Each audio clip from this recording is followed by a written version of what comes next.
I guess. Mr. Brightside sounds like Jerry Seinfeld. That's a new one. I'm looking through the whole catalog now. I didn't look through all of them.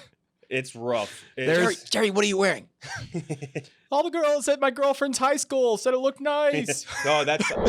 Welcome to Lights, Camera, Barstool, episode 51 of season 2. Jeff Lowe, Ken Jack, Chris Castellani, Gooch, joining you here for it's a streaming episode. We are not reviewing movies. The Lord of the Rings. We're gonna talk a lot of Lord of the Rings today. Rings of Power out on Amazon. We're gonna talk House of the Dragon as well. Yes.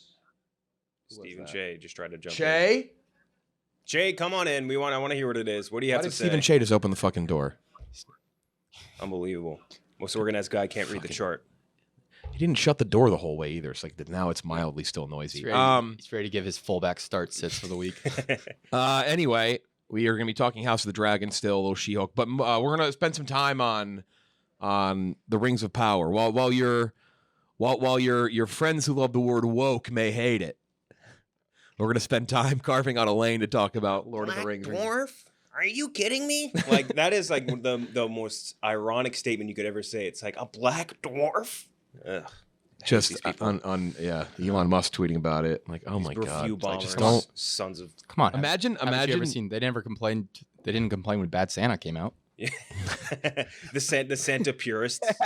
I'm a Kringle. You could have made a Barstool reference with that, but you went right for Bad Santa. I'm a Kringle scholar. I can't appreciate this. Yeah, so we'll talk Lord of the Rings. We have interviews today. Who do we interview? We already aired Dillahunt. Was a long weekend. Anthony Michael Hall. Really fun interview with Anthony Michael Hall. Yeah, that was a good one. And there's another one. Gave some great behind the scenes on working with Heath Ledger, right? Heath Ledger. He gave a comment. I don't know if we've ever heard about The Dark Knight. Ernie Hudson is the other one. And Ernie Hudson, yeah. So I looked it up. It has been out there, but no one's really ever talked about it. Yeah. Which is interesting. Crazy. So yeah, he talked about being in one of the more fucked up scenes in The Dark Knight, one of those guerrilla camera behind the scenes, or I guess news footage stuff. Yeah. So yeah, 2 interviews there. He gave the Joker head. It was kind of intense. Yeah, it's crazy. This episode brought to you by Allbirds. Allbirds, great footwear company. Talk about it all the time. Fantastic shoes. They have their tree runners and their wool runners. Got the trees or the wools? Actually, I was gonna take my shoe off, but I just realized I was stepping through disgusting New York City rainwater to get here. And I'm just like, I'm not going to do that I think we lost Chris. I'll bump him back in. I got him. There he is. But yeah, I was just walking through that nasty-ass storm today, and my feet are just covered in that shit. Yeah, it rained in the city. It's fucking gross. But if you have Allbirds, they look great still. Mm-hmm. Perfect everyday sneaker, premium materials, breathable knit, too. Keeps your feet cool. Super, super, very light. It's like the lightest weight shoe you'll ever wear. Almost sometimes you feel like you're not wearing shoes, which, I don't know, maybe if you don't like that, it's weird. But no, it's fantastically comfortable. It's like stepping on clouds, I always say. Minimal and versatile, effortless. You can dress it up, dress it down. If you want to wear them fancy, you can do that. Again, the tree runners are great, but the wool runner, especially as fall is around the corner, I would also suggest, they didn't tell me to hawk the wool runners, but I'm going to do it anyway. They're good. Allbirds, ALLBIRDS.com. The tree runners are great colors. You can buy, if you buy Allbirds, make sure to buy some extra shoelaces, too. You can really mix and match and make them look a little different. Very easy to lace up, lace down, too. I went to not one, but 2 Allbirds this weekend. I went to one in Soho and one on 5th Avenue, and I was just shopping around. I did actually get a couple pair of laces. I like shoes that you can wear with shorts, pants. Doesn't really matter. Because I personally, when I go out, I dress like I work at a J. Crew. So that really falls in line with my style. There's also especially if you go out in this, if you go out in a city in the fall, maybe if you go to a club and you're taking a lot of photo, and it's not that the shoes look bad, but you can kind of wear them with anything, and in the end, if people looking at your feet, I feel like you're probably doing something wrong when you're out. Yeah, it's true. Yeah, maybe that's more if you're a single chap or a single chick. If the shoes are coming up that much of a discussion, didn't you wear those last week? It's oh, what am I doing here? I think I'm blowing this. Stuck with my shoes 2 weeks in a row. But get Allbirds. They're great and very versatile. And we live in New York. Nothing ruins shoes more than just the idea, the sidewalk. Yeah. Not rain, not just the sidewalk existing in New York will ruin your shoes. Check out allbirds.com. Lot to get to. We can talk about one non-movie thing real quick. I do want to note a story about this Bang Energy you see in front of you. I got it at the 7-Eleven around the corner, and I put it in a paper bag specifically because I didn't want it to get any rainwater on it. As I was stepping onto the sidewalk in front of the building, it tore through the bag, and floated on the sidewalk, very close to a puddle of water. I picked it up, I washed it off in the sink with soap, and then did hand sanitizer around the entire top. But I want to note, if I get Legionnaire's disease or something, this was the cause. And it would be worth it. I think you just described like the perfect origin story for a 2022 like comic book hero. Yeah, like, exactly. He accidentally. I'm either it's a radioactive Bang energy drink. I'm gonna die or I'm gonna be stronger than ever. It's one or the other. We're gonna find out sometime in the next few weeks. We got to talk about this Jerry Seinfeld photo shoot that's going around this morning. Very funny. The Kith one. Yeah, he's. I guess he's like Kith fall 2022 model. Explain what Kith is, because I didn't know what Kith was until I moved here. So. It's like just high end, like it's like a New York brand, right? Yeah. I mean, I wouldn't have called it a New York brand. That's one of those things where I guess I didn't know that. I thought it was a little more. Oh, I had no clue what it was until I moved here. But I mean, I would just look up Jerry Seinfeld. It's gonna on Twitter. It's gonna be the first thing that pops up. It looks like all the fake meme Seinfeld accounts, like Seinfeld. I also stumbled across like there's this guy on Instagram who does like 2022 storylines with Jerry Seinfeld, like. Seinfeld, was it Seinfeld Today? Was that the Twitter account? The Jerry Get iPad. Jerry Get iPad, yeah. That very funny account. Amazing. This was just a guy doing impressions like wearing a MAGA hat. I'm like, oh. Did you ever see, and I'm not sure if you've seen this before, but did you ever get the one song by The Killers, Ruined for You? Which one? With, what's the one that's like, it's Mr. Brightside. Okay, yeah. So hold on. I thought you were going to go I'm going to play it for a split second, and I just want you to think about one thing, because you're gonna. I think. Oh fuck! I can't play it on my computer because it's gonna. Let me close out StreamYard. Jerry looks really stanced up, though. I will say that. Okay. He's got one photo with one of the worst Mets hats you'll ever. It's like the floppiest, worst Mets hat.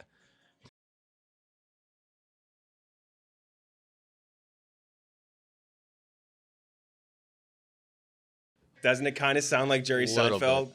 Yes, Mr. Brightside sounds like Jerry Seinfeld. That's a new one. I'm looking through the whole catalog now. I didn't look through all of them. It's rough. Jerry, what are you wearing?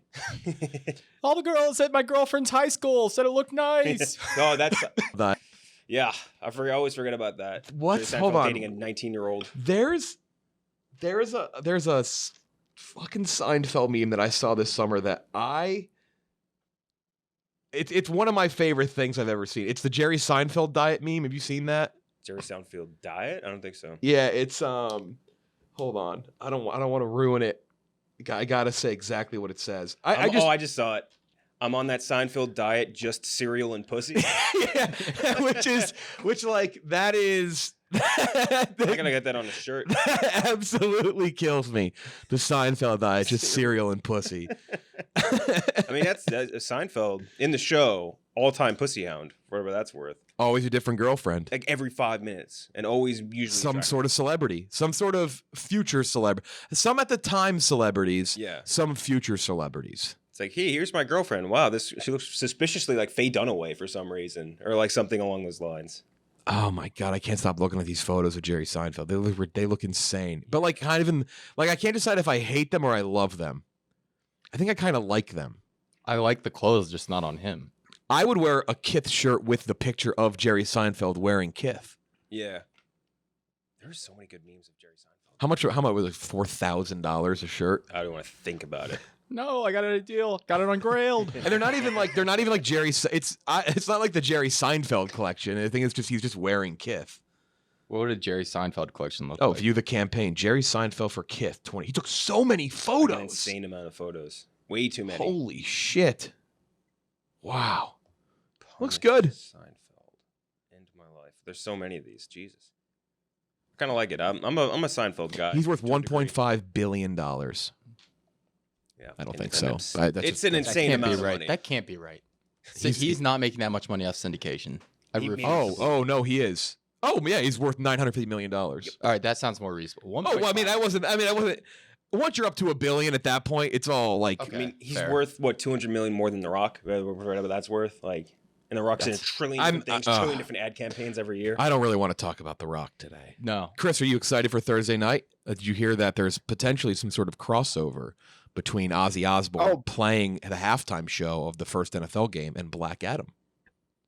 Black Oh Sabbath, man, I'm sure it's going to be great. I'm sure, according to The Rock, it's going to redefine comic book cinema. It's going to change the world. It's going to create a new art form within the DEU. The Rock has been involved in the LA Rams' last 2 games. You know what's he opened up the Super Bowl. Too, gross? That's right. You know what's gross is that he promoted this morning. He goes, our second trailer. How? We've had 200. What do you mean your second trailer? You can't say that. Black Panther, their second trailer probably going to come out on. By the way, our next episode will have a lot of Disney Plus stuff, or not D23 stuff. The Marvel announcements seem to be massive. Yeah. There was one rumor about like John Boyega and Giancarlo Esposito and Daisy Edgar Jones. They do say is going to play Sue Storm, which I actually believe. Which is funny because Kendrick, you'd mentioned she's in everything She's now. the it girl. But the guy who reported it was like a hockey reporter. And they're like, are you being for real on this? He goes, yeah, 100% for real. And he was dead serious. I don't know. So we'll have all that. We won't talk too many of the D23 things because we just don't know. Giancarlo Esposito has become like the #1 fan cast for everything. Every single role. Yeah. For everything. Which, because he's right now, he's the Doctor Doom fan cast. Is that what it is? He's one of them for sure. Doctor Doom's being He's played also by the Mr. Freeze fan cast. Doctor Doom's being played by Howard Stern. We already figured that out. They actually played a clip of Robbie Fox talking about that on the Howard Stern show today, apparently. Really? Yeah. Oh, that's crazy. I don't know the context, but I saw a tweet about it. I haven't checked it out. All right, let's get into news. First up, She-Hulk. Do we have to? No, but come on. This you're making it sound like the show is bad. I don't think the show is bad. Chris. I don't think the show is Chris is bad. about to flip. Chris, I need you. You think the show is bad? I think it's the worst Marvel one yet. What? I don't think it's close. I think it's the worst Marvel one yet. Yeah, something occurred to me because I don't like the show. I don't. It's loaded up with things we complain about all the time. Okay, I will say the CGI was really brutal. One of the scenes last episode, unnecessary too. Yeah, that shot was unnecessary. It was pretty bad. I gotta say. Something occurred to me while watching this though, and I haven't had anyone throw this theory out there, so I guess I'll be the first. Watching this show, it makes me wonder if Marvel would be better off if Kevin Feige started to transition into a different role, and you put somebody else in charge of overseeing the MCU. Because he was on an 11-year heater. I don't know if it's him though. Seem like he's got. I think it's a Disney. I think it's a Disney. Who's his running mate? It's Esposito. I think that is. I think that. But I think it's a Disney directive more than I think it's Kevin Feige. Okay, it might be possible. It's just I don't. It doesn't even feel like the same company anymore when I'm watching some of this. I mean, yeah, we talk about the CG, but man. You know what's, and I don't want to talk She-Hulk that much, but you know what's sad is I actually kind of think the premise is cool. The idea of She-Hulk as an attorney defending Emil Blonsky. I think you could actually with that, but they don't. And I enjoy it not in the way I enjoyed Loki at all, though. And on the other ones, I don't care about whatsoever. Like I enjoy this as I got to throw on She-Hulk while I eat my lunch. Loki was like I would stay up till 3 o'clock in the morning because Loki was like this felt like there's something happening here. I will say this. I told someone this morning, and I guess we'll see a second trailer possibly on Thursday when D23 is. I think all this not discourse, but people saying, "Oh, Marvel's maybe too." I think Black Panther's going to kind of fix everything. I think people are going to not give a shit. I think it's going to have a big cultural moment. I think people are going to rally around it, and I think it's going to be good. Yeah. I just have this feeling about it. I agree. Now, that's not to say they're not going to dump a bunch of shows in the spring and they're going to stink, which we said, they may just go back to doing that. But I think for a little while, you're going to have this kind of run where it's like, oh, fuck, Wakanda Forever was badass.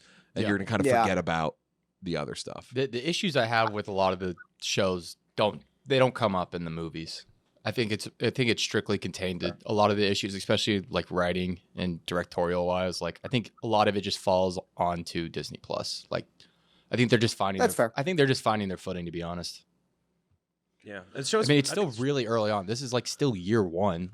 What are they? 18 months into the streaming? Yeah. Yeah. I mean, so they'll find their way. I have faith. Yeah, it's. I think the show is painfully self-aware of what it is. I don't think they're trying to be a Loki show or anything else like that. They're let's just be a goofy ass show. But there's still moments where it teeters on the lines of being a little cringy.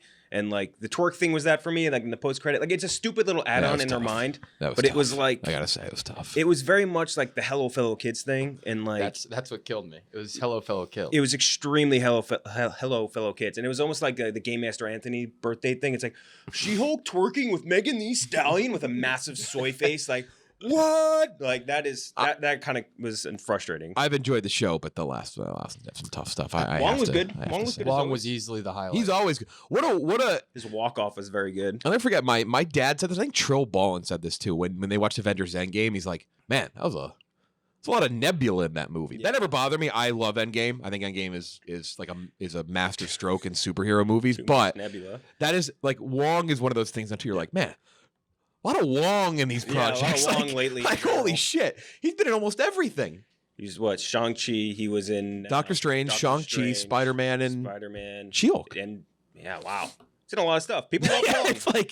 It's like, damn, that is. Well, they even mentioned that too. Like when she does like the fourth wall break, she's like, I know everyone's here wants to see Wong, but I don't want you guys to think like this is a cameo every week type of show or whatever. You know, so apparently the fourth one. Remember, we never watched the fourth one because we never watched any before because we didn't watch our screeners. Yeah, that's right. I have a recurring nightmare that because we didn't log into our screeners, are not going to send us Andor now. Yeah, I check for Andor every day. I really want that soon. Very excited for Andor. Yeah. House of the Dragon, episode 3. Ken Jack. House of the Gooch. Dragon. Oof. Episode 3? It is episode 3. Yeah. This episode I thought was it was I think the most boring episode of the show so far, but it was only really contained to that first 2/3. That last third was kind of awesome, wasn't it? Oh, so sick. Yeah. I mean, I think that's what a lot of the general audience comes to Thrones for, versus like the political power playing is like those big action set pieces. And it was a sweet scene. Damon rocks. I need to take him in my fantasy draft. That guy was fucking booking it. It took him 3 years, but he really crushed him. There was some cool symbolism in this episode, like when they're hunting for that white stag, right? The white stag picks Rhaenyra. And I think one of the cool scenes that was like, if you picked up on it, was really interesting. The scene where Viserys uses the Lannister-made spear to kill the stag is very, Baratheon. prophetic to, Baratheon later on. I didn't even think about that. Yeah, which is kind of cool, like in retrospect. But that first 2/3, it all posturing around who wants to marry Rhaenyra, and like that was a little bit slow and drawn out. But that last third, I thought was really sick. Is something I noticed. I don't know if you guys pointed this out. Did the CGI arrows look weirdly fake, like extra fake? I don't. You're still. You're just. I'm never gonna give a satisfying answer because nothing looks bad. To me. I'm not big on CGI, but I do think. I don't know. Is the CGI not as good as it was in Thrones? I think about it in that context. Like, do you remember when it's not to a point where I really care or notice. No, it's one of those things where I'm just like, oh, that's kind of weird looking. It's not like, oh, just ruin the episode for me. Like it's I try to think of like the Battle of the Bastards. Like the arrows in that were like terrifying the way that they worked that. And this, it was like they were like not working. They were not going the same speed as the camera almost. Like, you know what I mean? Like it felt a little off. But other than that. That like fight scene was sick. Having Valerian come in, one of the Valerians come in, and what's his name? I forget. Laner Valerian coming on his own dragon and crush them all. I thought was a really cool scene. And yeah, him walking out with that torso is one of the coolest, probably the best single scene from this show so far. Is it Rappaport or Rappaport? Rappaport. What is that? Sorry, it's something I read it in the background. So I'm sorry. Okay, no, all good. Talking about Rappaport. Now they're talking about the new Barstool hire. I guess not. Michael. Though I did drive by a comedy club in Jersey, and Michael Rappaport was on the screen, and they said he's got some stand up there, and they used the picture that he doesn't like. The one that's tough. Ass, whatever that thing's called. Yeah. No, we don't say that on here. You said that. We didn't say I'll bleep it out. I'll make it legally speaking. I thought I went to go search crab feeder. I searched crap feeder. That's tough. Crazy, wild character. Yeah. Really cool design. Great design.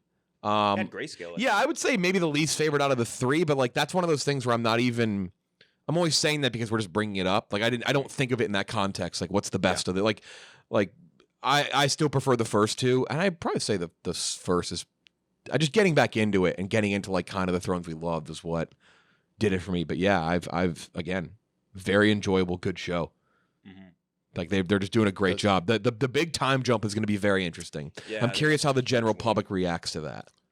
Nothing to be bad. Did you see But that's a big move. The girl plays Hightower is like a TikTok girl. Did you see her on her Maine? TikToks are. It was very cringy. it was rough. She's like a e-girl. Yeah, like a hyper e-girl. It was a little bit weird. I hate that. I hate e-girls. Man, the worst. Report any e-girls to my account. DM them to me immediately so I can block them. Those archers were they're like the stormtroopers in Star Wars. I saw that. Me go. It couldn't hit shit. Yeah. 50 of them shooting at one target couldn't hit him. What's her face? Emma D'Arcy. I think from all reports, I don't know if I've ever seen her or anything, but she's a very good actress. But she's got some shoes to fill. After Millie Alcock, the girl who's been playing. Which that's kind of the crazy thing, and I think they did not that it's shocking. They almost casted too well for young Rhaenyra. Is it episodes 5 and 6? Is that the 10-year jump? Is that when they're gonna make the big move? I have no idea. It's somewhere in the middle. Yeah. Yeah, I think that's kind of what the rumor is. They did great casting on the younger actors. Fantastic job, because you're right. It's like kind of crazy. You would have thought like the older ones, like, all right, they're gonna come in, maybe establish the characters more, but no, they were all fucking fantastic. Really good. Yeah, very good. Chris, have you turned any corners on House of the Dragon? No, I haven't. It's just not my thing. And I know I say that every episode, but personal taste does exist. What do you dread watching more, that or She-Hulk? This. Well, it's also longer. It's obviously a dense show. There's a lot going. She-Hulk, before I get angry at it, ends. Every episode is like 20 minutes. Mm-hmm. I don't get the appeal. I'm sorry, and I'm glad you guys enjoy it. Of course, I'm obviously wrong. Like, everyone loves it. No, I don't think you're wrong. I think it's just not for everybody. Right. I'm just. It's painfully boring to me. What did you think of the last third though? That fight scene. It was indicative of the rest of the show, which is that it looks neat. The fight, the choreography, the action sequences are cool. I don't care what's going on. To me, it's like, well, never mind. I'm not going to make that analogy or people would freak out. But I would love to know what you're about to compare it to. I put it out there. To me, it's like if somebody said, you know what the best parts of the Star Wars prequels were? All the political scenes, and just made a show about that. And then every so often somebody gets their head cut off, and there's a little, boop, a little pulse. But yeah, it's whatever. Yeah, that still is my favorite part of Throne stuff, though. I just love that. I love really good at the intrigue. Yeah, I love the chess stuff. I love that type of show for this, I guess, fantasy. That's my thing, and maybe that's we'll get into it with Thrones. The Thrones has been a very slower paced show, though. I don't mean that in a bad way. Some might, and some have. But we will get into that with Thrones. They did a good job kind of introducing new types of characters in this. I think Viserys isn't a character we saw in Game of Thrones, where he's he knows he is the king and wants to be king, but he hates the responsibility that comes with the power, which is what it's not that we haven't seen a character that was vying for the throne in the first season that was kind of like that. And I kind of like his take on it. I remember there was an early comment, and I haven't really thought about it much. I'm just bringing it up now because now we're 3 in, where someone said that they wish there would be and obviously we're not talking any spoiler beyond what we know with the episodes, because actually you can go spoil the whole thing yourself right now, that there was not a Tyrion type character. Yeah, we're not even a couple of. We're only because I know that was thinking will this show need a Tyrion Lannister type character?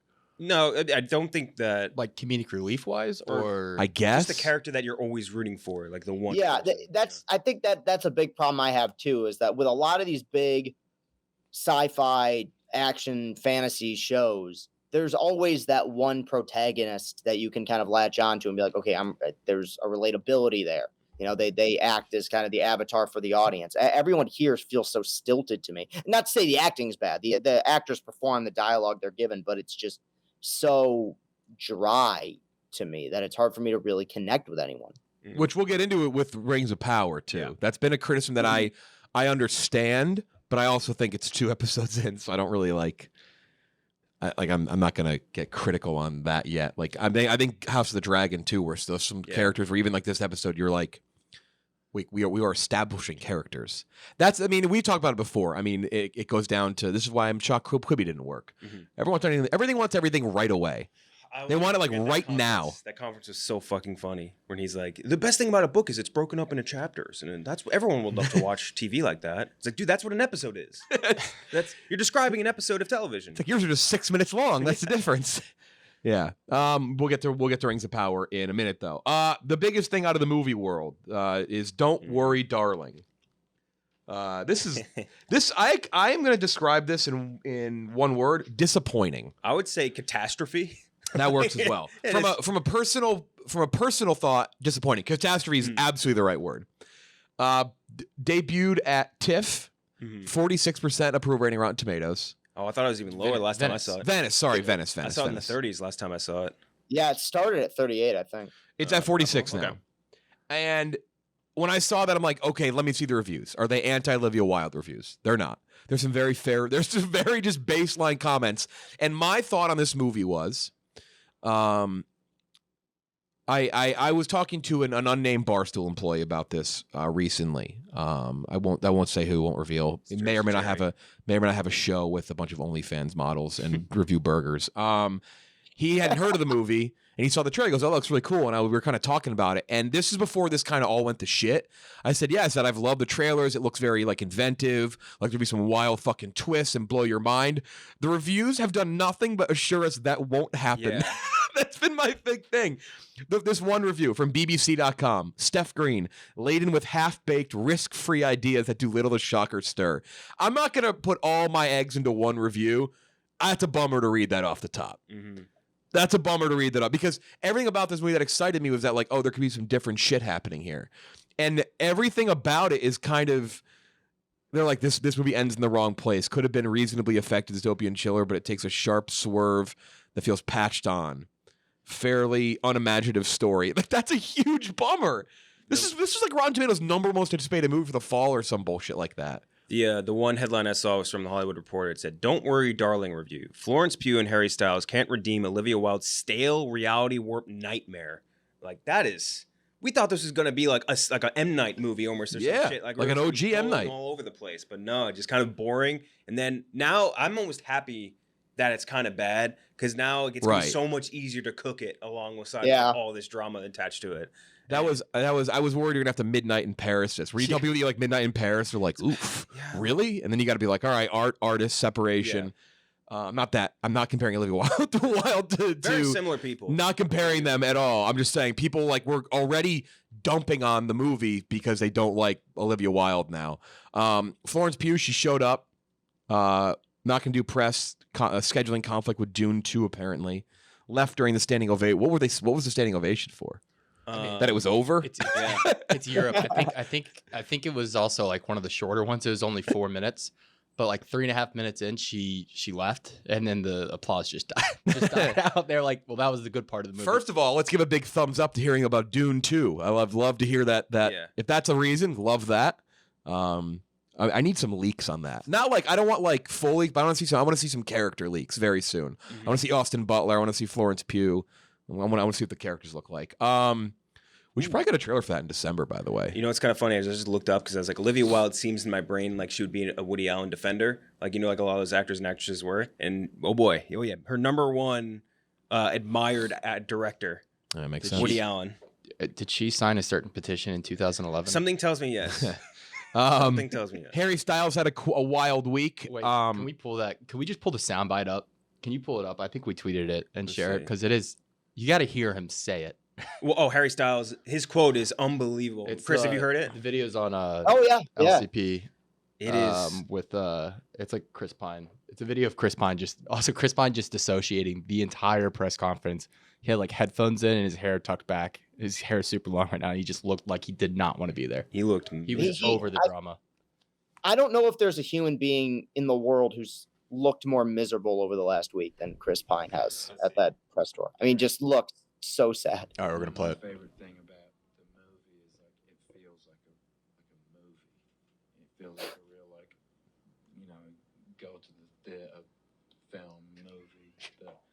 You kind of the reason why you go to watch something on the big screen. I think. Oh, fuck. Jesus Christ. I said, I don't really feel like I know what I'm doing about acting. My favorite thing about, as you just heard in that clip, my favorite thing about the movie is it feels like a movie. Feels like a real, like go to the theater film movie. Theater film movie is one of my favorite ways to. I love saying that. I'm gonna call everything a theater film movie now. Oh my god. Then there's potential beef as a video came out of him sitting down next to Chris Pine, and it seemed as though he spit on Chris Pine. But I don't know why. I didn't see spit. I feel like you'd have to be able to see a little bit of spit. The way he reacted, though, like it seemed like that was that they just kind of like razz each other a little bit, right? Yeah. Listen, I've been a good boy for so long. I want to participate in a little misinformation because this would be so goddamn funny if it's true. Yeah. I want it to be true. I want it to be true so bad. This whole weekend was this past day, yesterday mainly, was very fun for me on Twitter. He reacted like he got spit on, to be fair. Yeah. All-time day on film Twitter. There's just so much going on. And Florence Pugh just coming out on top. Biggest winner by far. Her saying that she had a scheduling conflict and then just walking around Venice drinking Aperol spritzes was very funny. I really want a behind the scenes on this, like 5 years, 10 years down the road. I mean, what's really funny to me is like the one person that doesn't seem to fit in this equation is Nick Kroll, who's in this movie. Like it's like Gemma Chan, Olivia Wilde, like Chris Pine, Harry Styles. But then it's just Nick Kroll just sitting like the big mouth guy is making out with Harry Styles in the middle of the Venice Film Festival. It's like it's really weird seeing him there. Harry Styles. Go ahead. No, real quick about the Harry Styles quote. Like I know he did that, that clip that was posted that we made fun of, which got ripped off on TikTok, by the way. Did you guys see that? The Dennis Reynolds is somebody I'll send it to you. Somebody totally ripped it off. Oh, wait, I did see it. I did. And I think I actually commented on it. I said, credit Chris Castellani. Yeah. But beyond that, what's weird is this isn't his first movie. Like he was good in Dunkirk. Yeah. That's what's so weird is he's coming out being like, oh shucks, I don't know how to act. Like, you hosted Saturday Night Live like a year ago. You were in a movie that got nominated for Best Picture. Like, and maybe he's bad in the movie. I don't know. I haven't seen it, but it's just bizarre that he's kind of coming out with this. Oh shucks, I don't really know what I'm doing. Like, you've kind of proven that you do. Like, it's strange to see him be so unconfident when talking about his own performance. Yeah, it's also like just bodes poorly for the actual movie. I'm sure they don't like that. Olivia Wilde, the producers, when he's just like, I suck at acting. I don't know what I'm doing. Oh, by the way, you should watch this movie I was in. Yeah. Yeah, it seems to be a bit of a disaster. I'm beyond excited to see it still. It's coming out, it's in like 2 more weeks? We're going to cook. I think it's going to end up actually being a crowd pleaser. Like, even if it's predictable, I think general audiences will like it. Yeah, I think it could be pretty simple. It's going to make a shit ton of money. It's going to get reverse review bombed, too, by Harry Styles fans. Does Harry Styles like Army or whatever have a name? I don't think so. I think it's just Directioners. One Directioners. Yeah, there's a specific segment of his fan base that have a nickname. But we'll get into that. So yeah, that's that fucking thing. This episode brought to you by BetterHelp. Your brain, folks.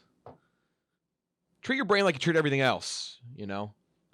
A therapist can help you become a better problem solver, make it easier to accomplish your goals, can help you get through the week, get through a day. And BetterHelp is there to give you solutions that are easier than anything else out there. We've used therapy, we've used this, but this is truly, it truly is the easiest. You want to get on a chat? Get on a chat. You want to do video call? Get on that. Want to get on the phone? You can do that. A lot of people don't like doing in-person stuff. And BetterHelp, a word right now from them, they're telling you to do the same exact thing. If you're thinking of giving therapy a try, BetterHelp is that option. Convenient, accessible, very affordable, all online. Get matched with a therapist after filling out a brief survey, too. Switch therapists anytime you want.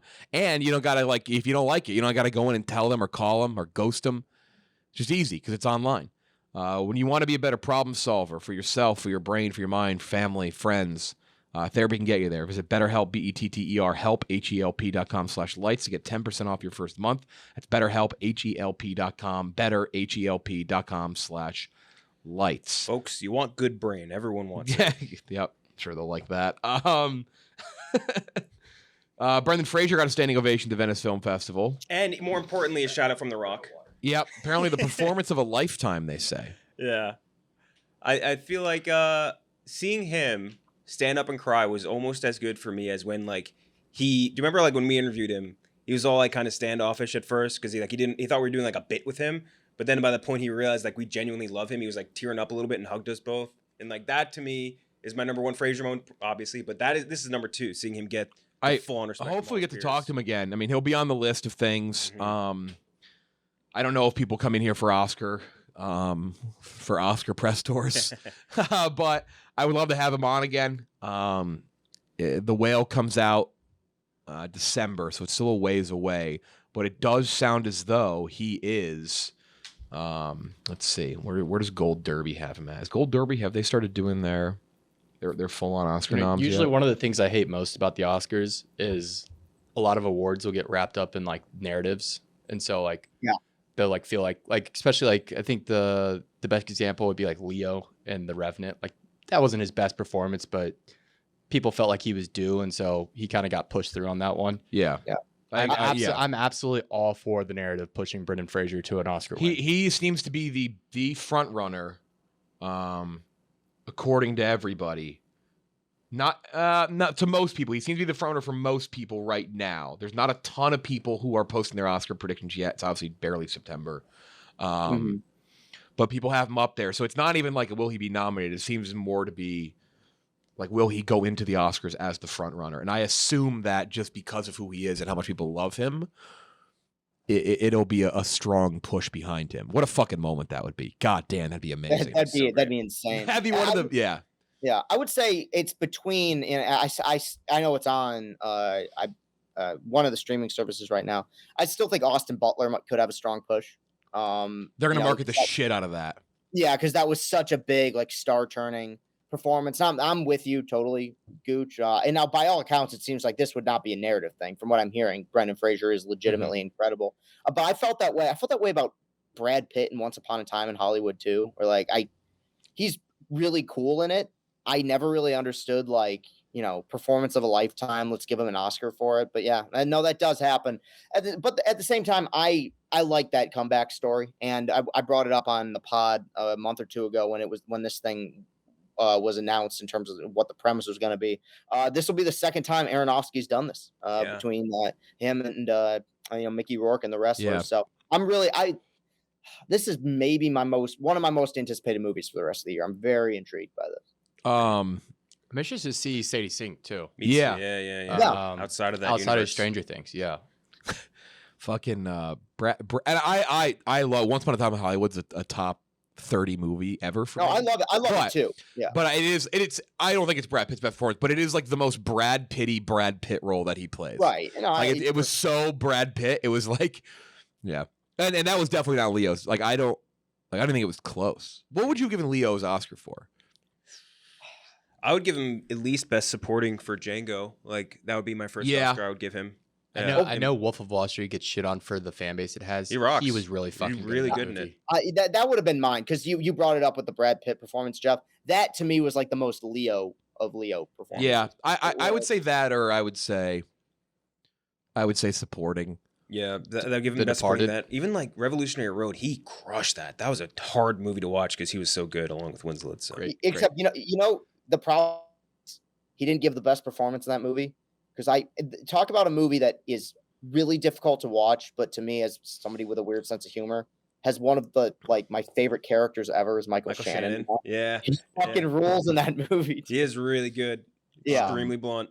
The other front runner for Best Actor seems to be Hugh Jackman, who's going to be in The Son, which is a prequel to The Father. Yeah, which is it sounds like just a joke, but Tim Heidecker did a whole bit during that Oscar run on his Oscar special where he pretended to be Tucker Carlson, and he goes, he's like The Father. He does one of those roasting. The Father, what's next? The Son and the Holy Spirit. He goes, now that's a movie I'd watch, but they are coming out with The Son. It's a prequel to The Father. That's what Anthony Hopkins won Best Actor for, who he is also in this movie. But Hugh Jackman apparently. Yeah. That's the other thing too. That would be a tough thing for Brendan Fraser to go against Hugh Jackman. Yeah, I wouldn't want that. And also, not to get too. I'm sorry, we're very much a lot of Oscar talk. It's September, but we've talked about it. We know, everyone knows, if you really follow awards closely, the campaign is a big deal. And Brendan Fraser's a rather humble, I don't like the spotlight on me guy. And I'm not saying Hugh Jackman is but Hugh Jackman is a literal fucking showman. Yeah. So him going and campaigning for an Oscar is not like the craziest thing. Where Brendan Fraser, like that would still like mildly surprise me. Yeah, but maybe he won't. I hope he does. He is crazy. Yeah. Hugh Jackman, that is. I mean, both of them are charismatic, but Hugh Jackman has like that weird, larger than life charisma. You know what I mean? Yeah. That would be another narrative one too, because he's been around for so long. He's had a few performances I think probably should have been nominated that didn't. I thought he should have gotten nominated for Logan, but that's a conversation for another day. Yeah, that'd be been around like Brad Pitt, been around a long time, never won an Oscar, but this might be the one where they give it to him. Should have won for Australia. Yeah, it's unbelievable in Australia. Chris took on the nation of India last week.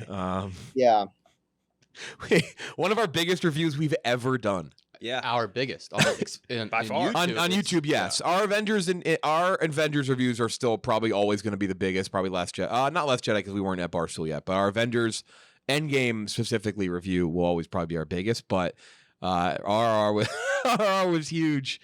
We got to make you. We got to give you a couple Bollywood Tollywood movies to watch. We got to give it a try. Yeah, because maybe we'll do an episode on that. Maybe we'll we should really use the fucking do it. I mean, the numbers. I said it before. I said we should just pivot to doing strictly Bollywood Tollywood movies. Chris can't step foot in like Calcutta ever again. Like this guy can't go to India. He's public enemy #1. I told you guys before we started recording, I stopped thinking about the movie 2 seconds after we reviewed it, or I thought I was going to. And then Blue Shirt Guy became the most talked about person in the comment section. Look, I do real quick, if let me talk about that. I actually want to give the commenters, and I mean this with no condescension, I want to give the commenters credit for pointing out the fact that I was probably a little bit ignorant, a lot ignorant, regarding the structure of those movies. You know, it's not something I partake in watching, very often. So I'm aware that is the structure of a lot of those kind of movies, long films, big, bombastic action sequences, random musical numbers. So I acknowledge the structure. I still don't like it. And I feel bad. Like I felt pretty shitty last week. Like I just did that. People were responding so negatively, but I'm not. Look, I'm a very unimportant person. So it really it's bizarre to me that people get so upset about my opinions on it. I'm glad you guys. I go out of my way, guys, every week to say I'm glad you liked it. I'm glad other people liked it. Clearly, like I'm in a very small minority. I didn't care for the film. I don't. Like my question is like, would it be better if I just lied? Like, do you want me to just come on here? And that's what people say it too. Like, I don't want to get into this because I don't like talking about negative reaction too much because it just gets drab. But people said about Kel, like, we'll get that tweet myself and Ken. Like, you guys always agree on movies. I'm like, I don't know what to tell you. Like, we kind of like the same movies.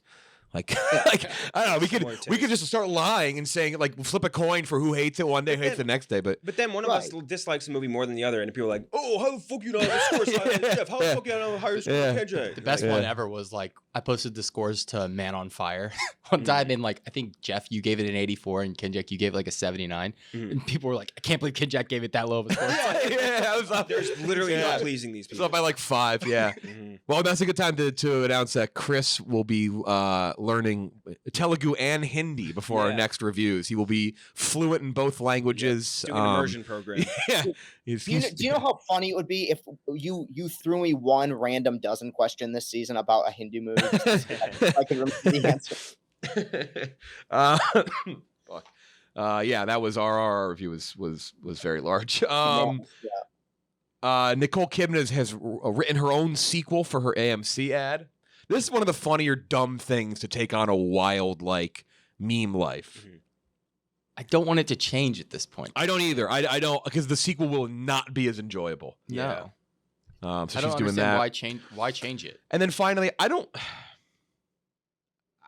know what to say about this fucking thing. The first trailer for the Winnie the Pooh Blood and Honey release follows Winnie and Piglet on a rampage after being abandoned by Christopher Robin. I just don't know what to say about this. I just threw it in there. I know, but you quietly love this. You love this. I really don't. I love the social interaction because that's my job. But. People do like interacting with it. I don't know. It's just so strange. This seems to be out already. It looks a lot better. It says coming soon at the very end. There's a full plot description. Oh, it's just a synopsis. I'd have to read this now. Okay, read it. During his childhood, Christopher Robin befriended Winnie the Pooh, Piglet, and their friends, playing games. I mean, it's just the description of Winnie the Pooh, and providing them with food. As he grew, these visits grew more infrequent, as did the food supply, causing Pooh and the others to grow increasingly hungry and desperate. Christopher went to college. The visits stopped completely, causing Pooh and Piglet to become completely feral and unhinged. Resulting in also very tall. They're just humans. They're human size. Right, they're humans with masks. Yeah. Resulting in Eeyore and the others getting killed and eaten at some point.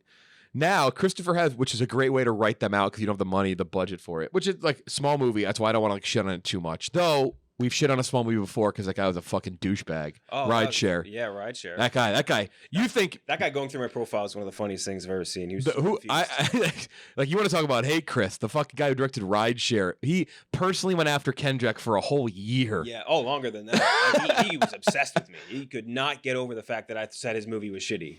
We were like, we had to stop talking about this. Yeah. We're like, I don't want to. This is Now Christopher has returned to the forest alongside his new wife, hoping to introduce her to his old friends. Feeling betrayed, this results in them going on a murderous rampage for human flesh as they antagonize a group of university girls who are occupying a rural cabin. That'll teach Christopher Robin. Murder the teens. Yeah. Yeah. Kind of looks like they murdered him right off the bat, like the Christopher Robin. They kill Chris. Yeah. It looked like it anyway, based on the trailer. I mean, yeah. So in January, Disney did not hold the exclusive rights anymore to the characters. Yeah. Part of a public domain thing, though. Public domain thing is a little hairier than people, I think, give credit for it. Sometimes it's not that simple, but this was clearly simple because this is just Winnie the Pooh killing people. He's a fool. You guys know my middle name is Robin? Is it really? Really? So this offend you? This movie? Offend is a very strong word. I think, Winnie the Pooh to me has always been so innocent, and of course, like this movie knows what it is. Like it's it's exploitation, it's horror. So I'm not to offend it is not the word. It feels a little bit weird, but if it's well made and self-aware, like I didn't even really care for this movie that much, but if it has the kind of like awareness to itself or satire that Bodies did, but you just make it about Winnie the Pooh, I think it could work. Were your parents like huge Winnie the Pooh fans or something? My mom's name is Rob, and also like when they they knew there was a connection, so yeah. It seems like a layup. You got to go with it. I'm excited, by the way. This just reminds me of the Five Nights at Freddy's movie we still haven't gotten. Yeah, that's right. That's going to be up there with one of the longer productions ever. Yeah, that's going to be a tough one. They've been talking about Five Nights at Freddy's. Five Nights or Five? Yeah, Five Nights at Freddy's. Right? Five Nights at Freddy's. Yeah.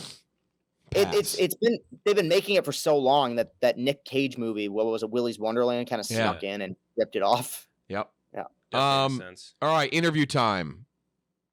Ernie Hudson, the legend himself. Mm-hmm. Take a great time with Ernie Hudson. Here's our interview. Bustin' makes me feel good. All right, we are joined now. Very pleased to be joined by Ernie Hudson. Thanks for joining us today. We remarked before the pod, but if you're only listening and you're not seeing, you are sitting in a very comfortable leather chair. You said you're doing great, and you're making my like wooden chair feel really it's a disappointing chair I'm sitting in right now. Yeah, mine too. Well, you guys do this. I just occasionally get invited somewhere, so I kind of do what I want to do. I don't have to, nobody's following me, so all good. We got a lot to talk about today, but let's start it off with. I love bringing something like this up because it's a cult classic and it's coming back. NBC's Quantum Leap, September 19th. NBC also on Peacock and streaming on Peacock as well. Set 30 years after Dr. Sam Beckett stepped into the Quantum Leap Accelerator, and Vanish follows a new team set decades later that must restart the project, hoping to understand the mysteries behind the machine and its creator. I'll say on the outset, if you've never seen Quantum Leap, absolutely watch Quantum Leap. Yes. A show that that was anytime you call something a cult classic right before its time, but now like it's kind of part of the time. Like it feels like it slides in perfectly in 2022. Were you a fan of the original show when it was airing? Like what's your excitement level being involved with this now? Yeah, no, first off, they asked me to be a part of it. I was really excited and honored and flattered and all that. But I used to watch the show with my sons. I was a single dad to my two older boys. And I have four sons altogether. And so we used to watch the show. I'm a fan of Scott Bakula's especially. It was, it was great. And so when they brought it up that they were doing it, but I love this cast. I really think they're really exceptional, and I love the scripts and the writers, and I think they took it seriously. They didn't just throw something out there. So I'm very, very proud of it, and I think the fans will really, if you're a former fan of the other show, I think you'll really be pleasantly surprised. And if you've never seen the show, I think you'll love it. I know we promote everything we do, but I really feel good about this one. Right. And that was, you kind of alluded to it just now. Like, if you're a fan of the original show, like, you don't have to say too much. We're not, you don't have to give me the plot and everything, but like, how much of a departure is it from the original? Does it feel a lot like the original? Like, what's kind of the vibe on that in terms of bringing it back now? Yeah, well, the original was really about the two guys, Scott Bakula and Dean Stockwell. And Scott would or Sam Beckett would leap into someplace in the past, and Dean was like would follow him on. I'm going blank. It was like a hologram, and so you didn't see a lot about the team that was running the quantum machine and keeping it all together. And so every week they would jump into a different person, which is fascinating. But now we have Raymond Lee plays Dr. Ben Song, who is doing the leaping, and then Caitlin, going blank on her last name. Anyway, but so they're the ones leaping. Every week there's a separate leap, but also we get to see the team that put this whole thing together, and all the political, manifestations of, funding, people who are interested, people trying to control it, all of those forces that are coming to play to do all kinds of things. And so part of the show that is really, and I'm the guy who runs it. So, and makes it so he can continue to leap, or that all the issues that come up with that. And there are a lot. Like Jeff mentioned, this is 30 years after the events of the original Sam Beckett story. You're playing, though, a character that was established in the original story, right? They didn't want me to talk about that because it's one of the so-called Easter egg surprises or whatever. They say that they said it in one of the synopsises, which is the only reason I say it. I'm not spoiling it. Well, you know what happened? They put it out there and then they tried to bring it back. I'm like, you can't do that in 2022. I know. Well, Ernie, don't say, I'm like, but you already said it. So what do you want from me? So my character is connected to the original series. The Quantum Leap project has been shut down, and it's my character has been just his life has changed, and so he's a military guy, an admiral who just really works hard to get this project back up and to make sure. Sam Beckett was left out there, and so one of his things really important to him is that we bring him back. And so we don't know if that'll happen, if it's even possible, but that's part of it.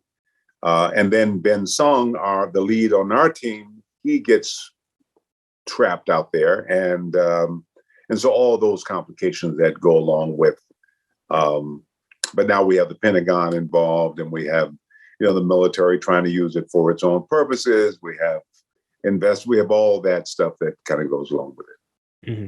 Like we said before, it's big time cult classic. Is there any nerves going into a cult classic sort of reboot like that? Because I feel like when you have like a super broad appeal show, something like Big Bang Theory or whatever, like no one's going to go heavily to bat for that. Like, it's just like, yeah, it's just a good show. But like when cult classics are around, like the fans of those shows are super intense. So I'm just curious what your nerves were like with that. Well, I think when they brought the girl Ghostbusters, they saw how that can not go well. You may have something. You may have some prior knowledge of stepping back into a franchise. I can't remember the name. You want to be, but honestly, the creative team, the writers, I saw the script and I thought, okay, this is. Yeah, because they didn't try to redo it or, it's not a reboot. This is 30 years later. Now we've advanced in technology. We're doing some things now that we couldn't do then. And so the possibilities are greater.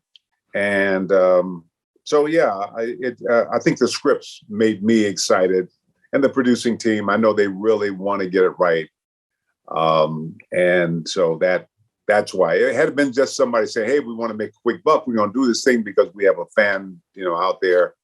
That would have been different, but I think they really recognize the responsibility, and that people are going to be watching and probably very critical if it doesn't measure up. Mm-hmm. If you could personally quantum leap into any historical figure's life, who would it be? Wow. Geez, I don't know.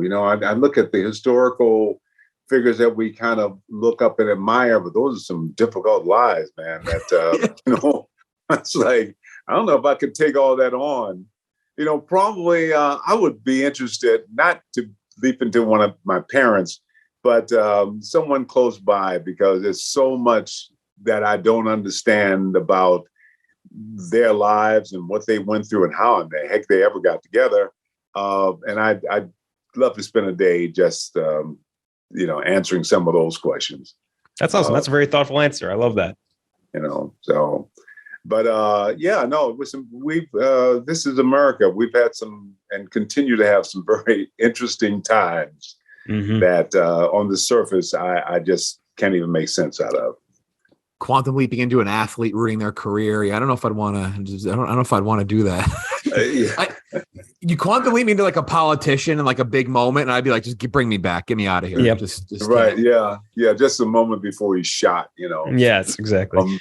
And of course, what happens to the character is he's, you can't control when and where, so you leap into a situation suddenly you're on a rocket headed to someplace.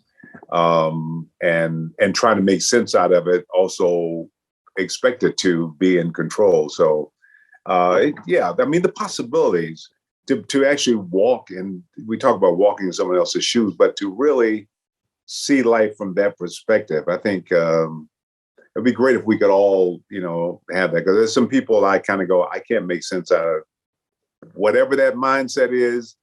It's alien to me, but I think if we had a chance to see from that perspective and to deal with those demons, we could grow from that, I think. Is there a sci-fi show or movie? You talked about watching this show with your kids, but when, even maybe you at a younger age, was there anything sci-fi movie, TV show that you really have loved over the years? It's kind of been like your number one thing. I can't say. Well, I will say Star Trek. That was a game changer. I mean, just the idea of going into, the unknown, into the universe and what's out there, and all of that. That was pretty groundbreaking.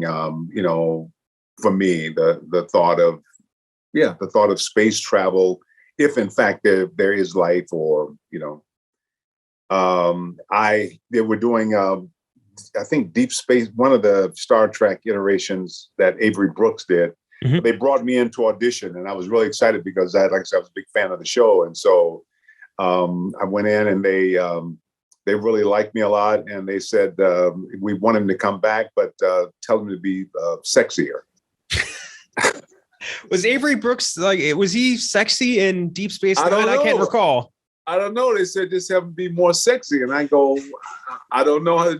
I don't know. So I went in, and it's like a little monologue, and so all I can think of is Elvis, So I kind of turn my collar up, and I kind of, and I'm right in the middle of the monologue, and they say, "No, stop. Thank you." And I didn't, I wasn't sexy enough or something. I just totally, it was awful, and I didn't get the job. Even though I saw one of the producers years later who said they wish they had cast me because they had all kinds of issues, but that's another story.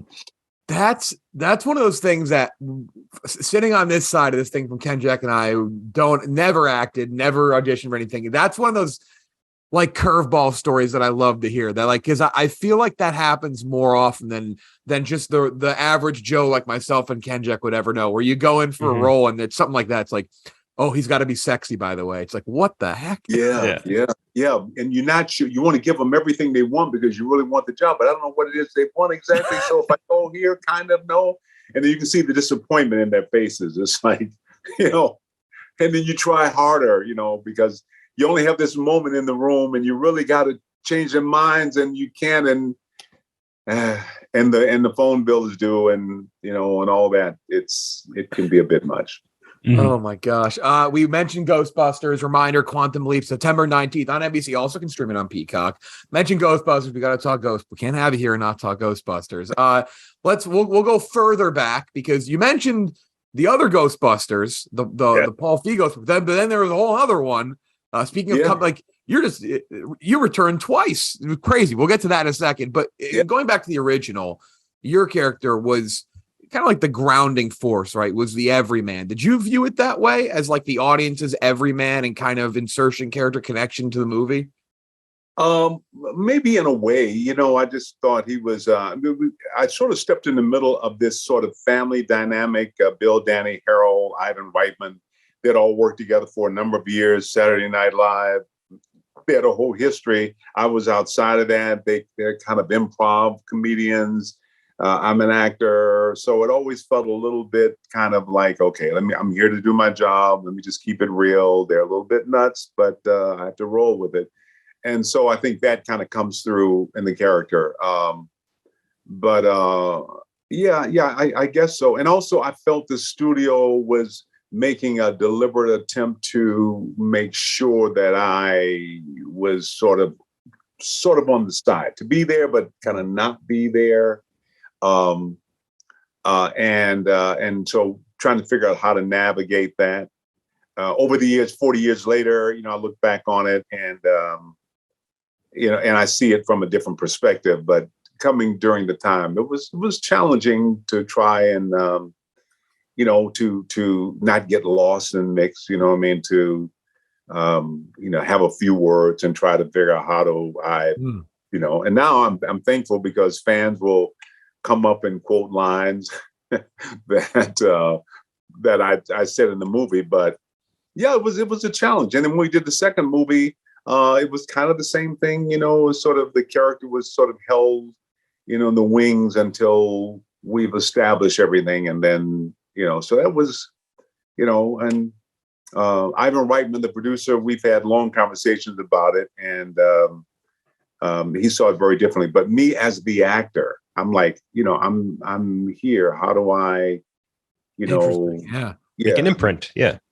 And I'm here to give you everything I have, but you don't want everything I have. So what of that I have that you do want? And to not get frustrated, well, you just go to hell with it. I'm not, so and it was a real learning experience. I always give Harold Ramis credit for, I would watch how he handled himself and Harold was kind of the glue that held it all together. And I always felt I learned a lot just by watching how he navigated.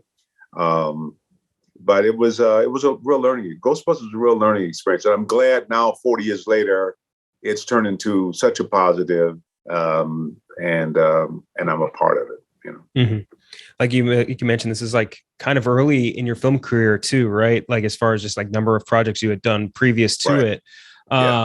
Were you a fan at all of like SNL or Bill Murray or Aykroyd before that, and but didn't know what to expect or what? Yeah, no, I to me it's just work, and now you always feel like whatever I do, I bring something to the table. I wasn't a big fan of Saturday Night. I don't watch a lot of TV, to be honest. So I remember first hearing about the project from Ivan Reitman on an elevator. We just happened to run into each other, and a literal elevator pitch. I love that. Yeah, and the elevator, we're riding down. We got 20 floors to go, and we have to talk about something. So we had worked together a year before in a movie called Space Hunter, and so he says, I'm doing this movie with Bill and Danny, and he just I did not know. He said, but there's nothing in it for you. And I said, oh, okay, well, good luck with that. And that was the first time I heard of Ghostbusters. And then after I found out that they were doing this movie, and there was a character but they refused to see me, even though I'd worked with them the year before. But I realized the character I did on the movie the year before was a totally different character, kind of bigger than life. I did it in the lower register, my voice. And I think that's kind of maybe how he saw me. So it's hard. And Winston is not that guy. But eventually, obviously, I got in and got the part. But that was my first introduction to Ghostbusters. The Ken Jack and I definitely want to talk about this, and I'm curious because Quantum Leap, obviously, there's some special effects in there and just different things. Is that one of the crazier leaps 40 years later? Because the effects in Ghostbusters still look unbelievable and still hold up. But in terms of the process of acting with that had to be like. Is there anything that you think about nowadays when you're in a movie like that? Oh, or hell, just to talk about the new Ghostbusters. I mean, you're literally looking at a ghost version of Rest in Peace, Harold Ramis. It's like, how wild is that still to this day? How much different that process is? Well, I've done a lot of things where there was nothing. You know what I mean? You're kind of in the middle of it and you're kind of imagining. But Ghostbusters had a lot of practical effects. So, I mean, we did know what the Terror Dogs would look like. We did sort of, I knew, the Marshmallow Man. We had a little, we didn't have 60-foot marshmallow, but we had an idea. And when they could, they would create they create the dogs. So you had something to work with. But it can be a bit difficult because for example, in the second movie, there's a train. We're going down this train tunnel, and then it turns out to be there's a train coming down that track, and I'm on the track, and suddenly the train hits me. Now I don't know what I'm told the train is going to be like a locomotive. I'm thinking there's a locomotive, and so I play the scene thinking I'm hit by this locomotive train, and oh my God, it's all that comes with that. And then I see the movie, and it's a little choo-choo train, which is I would play it a little differently. It's a choo-choo train is different than a locomotive. Oh yeah. So, and whatever you do, you kind of have to live with and fans don't know. They don't know that it was a little differently. I mean, I like the scene, but I definitely would have, And there's a lot of times where you kind of go, oh my God, you don't know by the time they edit it and do the special effects and all that stuff, if it's going to be at all like you imagine. And if they're wrong, they don't think of special effects. They think you can't act, so you get blamed for it. Yep. Still true to this day, by the way. That has not changed that attitude from most of the general public. Yeah. You get, and it's like choices you don't, I don't edit it, I mean, it was a great take that they never use, which is why bad actors can really come off looking very, very good because they'll give them 100 takes and they'll choose the one. I get one take, and unfortunately, it's oh, you're good, Ernie. We have to work with this guy. Yeah, but he's going to be nominated for something because that 1 in 100 is going to be brilliant, by accident. So exactly. We want to do something that we do with all of our guests. We call it a 6-pack of questions. So it's just going to be 6 questions. You can give us as rapid fire or as expounded as you want to the answers. And some of them are going to get a little tough. Not really, but sort of. First question. You were in Airheads. How much of a sweetheart is Brendan Fraser, who we've interviewed before and loved? Yeah, Brendan he's a sweetheart. I love him. He's always been very, I know he's taken a turn, I think, in terms of work, but yeah, he's a great guy. He's really got a little Oscar buzz building up, apparently. Oh, really? Oh, for The Whale. Happy. Yeah, I'm very happy. The Whale, he deserves all the best. Yeah. Yeah. What was your weirdest interaction with a Ghostbusters fan? Oh, wow. Geez. Oh God, there's been so many. I had a 40th anniversary. A fan came over and told me that I owed her because she's a fan and I guess she's responsible for my career. Was drunk and sat down and refused to leave. And so the restaurant staff came out and tried to get her. She fought them off and just grabbed a hold to me. And my wife was there. It was supposed to be our special night, a special dinner. It was a nightmare. And she was just very hurt. I'm sure she has stories now of how whatever. But you realize when you engage with people, they have a whole story and interpretation that may not be at all based on reality or what you seeing happening. And you want to make it okay, but you can't. Sometimes people just, Most of the time when we ask actors this question, the answer involves someone approaching them in the bathroom. They're at a urinal or something, or in a toilet. But no, a guy, well, if they see you in the bathroom and they walk up to the urinal next to you and start talking, that's okay. But when they're already at the urinal and they look over and see you and then get excited and start to spin around and want to shake your hand, that's really, really weird. Yeah. What's a role, and every actor has one of these as well, obviously. What's the one role that you auditioned for, really wanted, but didn't get? Oh, wow. I really wanted, I don't know, nothing kind of comes to mind. There have been a lot. Well, we talked about Star Trek. I really you wanted did already that one. sort of tell one, yeah. Yeah, and I didn't get that. I don't. There are ones sometimes that I maybe wanted, but didn't go through the whole process of auditioning. Sometimes just getting the audition was hard enough. But yeah, no, nothing off the top of my head. Nothing really comes to mind. You would have been good in Deep Space Nine too, because like Cisco is like a very interesting character. And Deep Space Nine, like at first, I remember, because I obviously didn't watch this when it aired, but like I watched The Next Generation, and then I'm like, well, how are they going to do this next series on a space station? It doesn't move. They don't go anywhere. But it was awesome. It was like just as good, if not better, because they made the storyline so much richer. I love Avery, and what I love about William Shatner is he was charming, he was funny, he was all of that. So he was kind of, he was really kind of cool. And I like being able to be all those things, and sometimes people interpret me a certain way and want you to be just that. And like you're the boss, so you be the boss. And, and I kind of go, I like being a lot more multi-dimensional, more than just the one.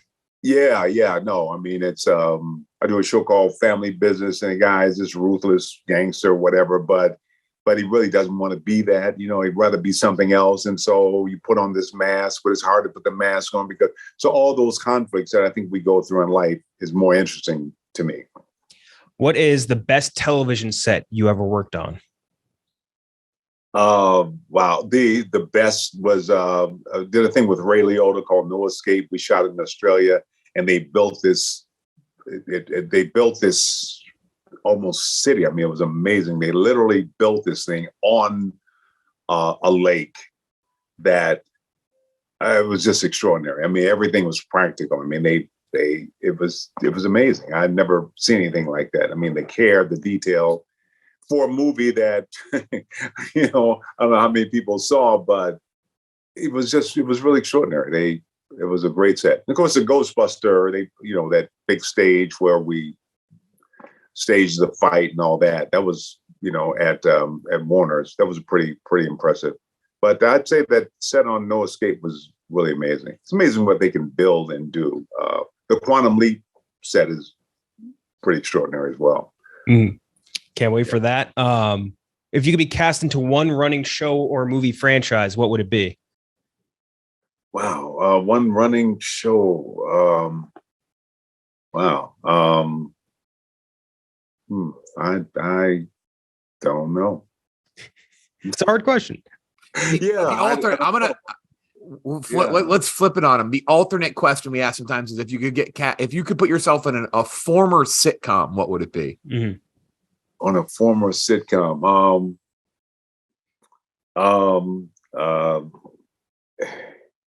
Well, let's see, a former sitcom.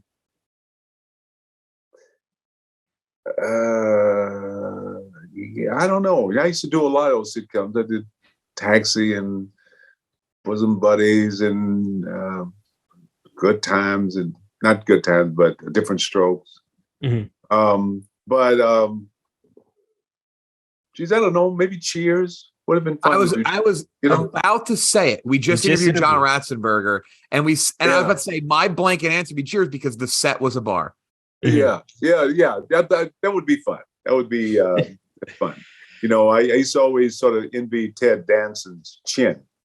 I don't anymore. But by the time I'm like, wow, that's a chin. If I had a chin like that, I'd be it's a serious dog. Chin. Maybe you would have been in Star Trek if you had Ted Danson's chin. I don't know. Maybe that was it.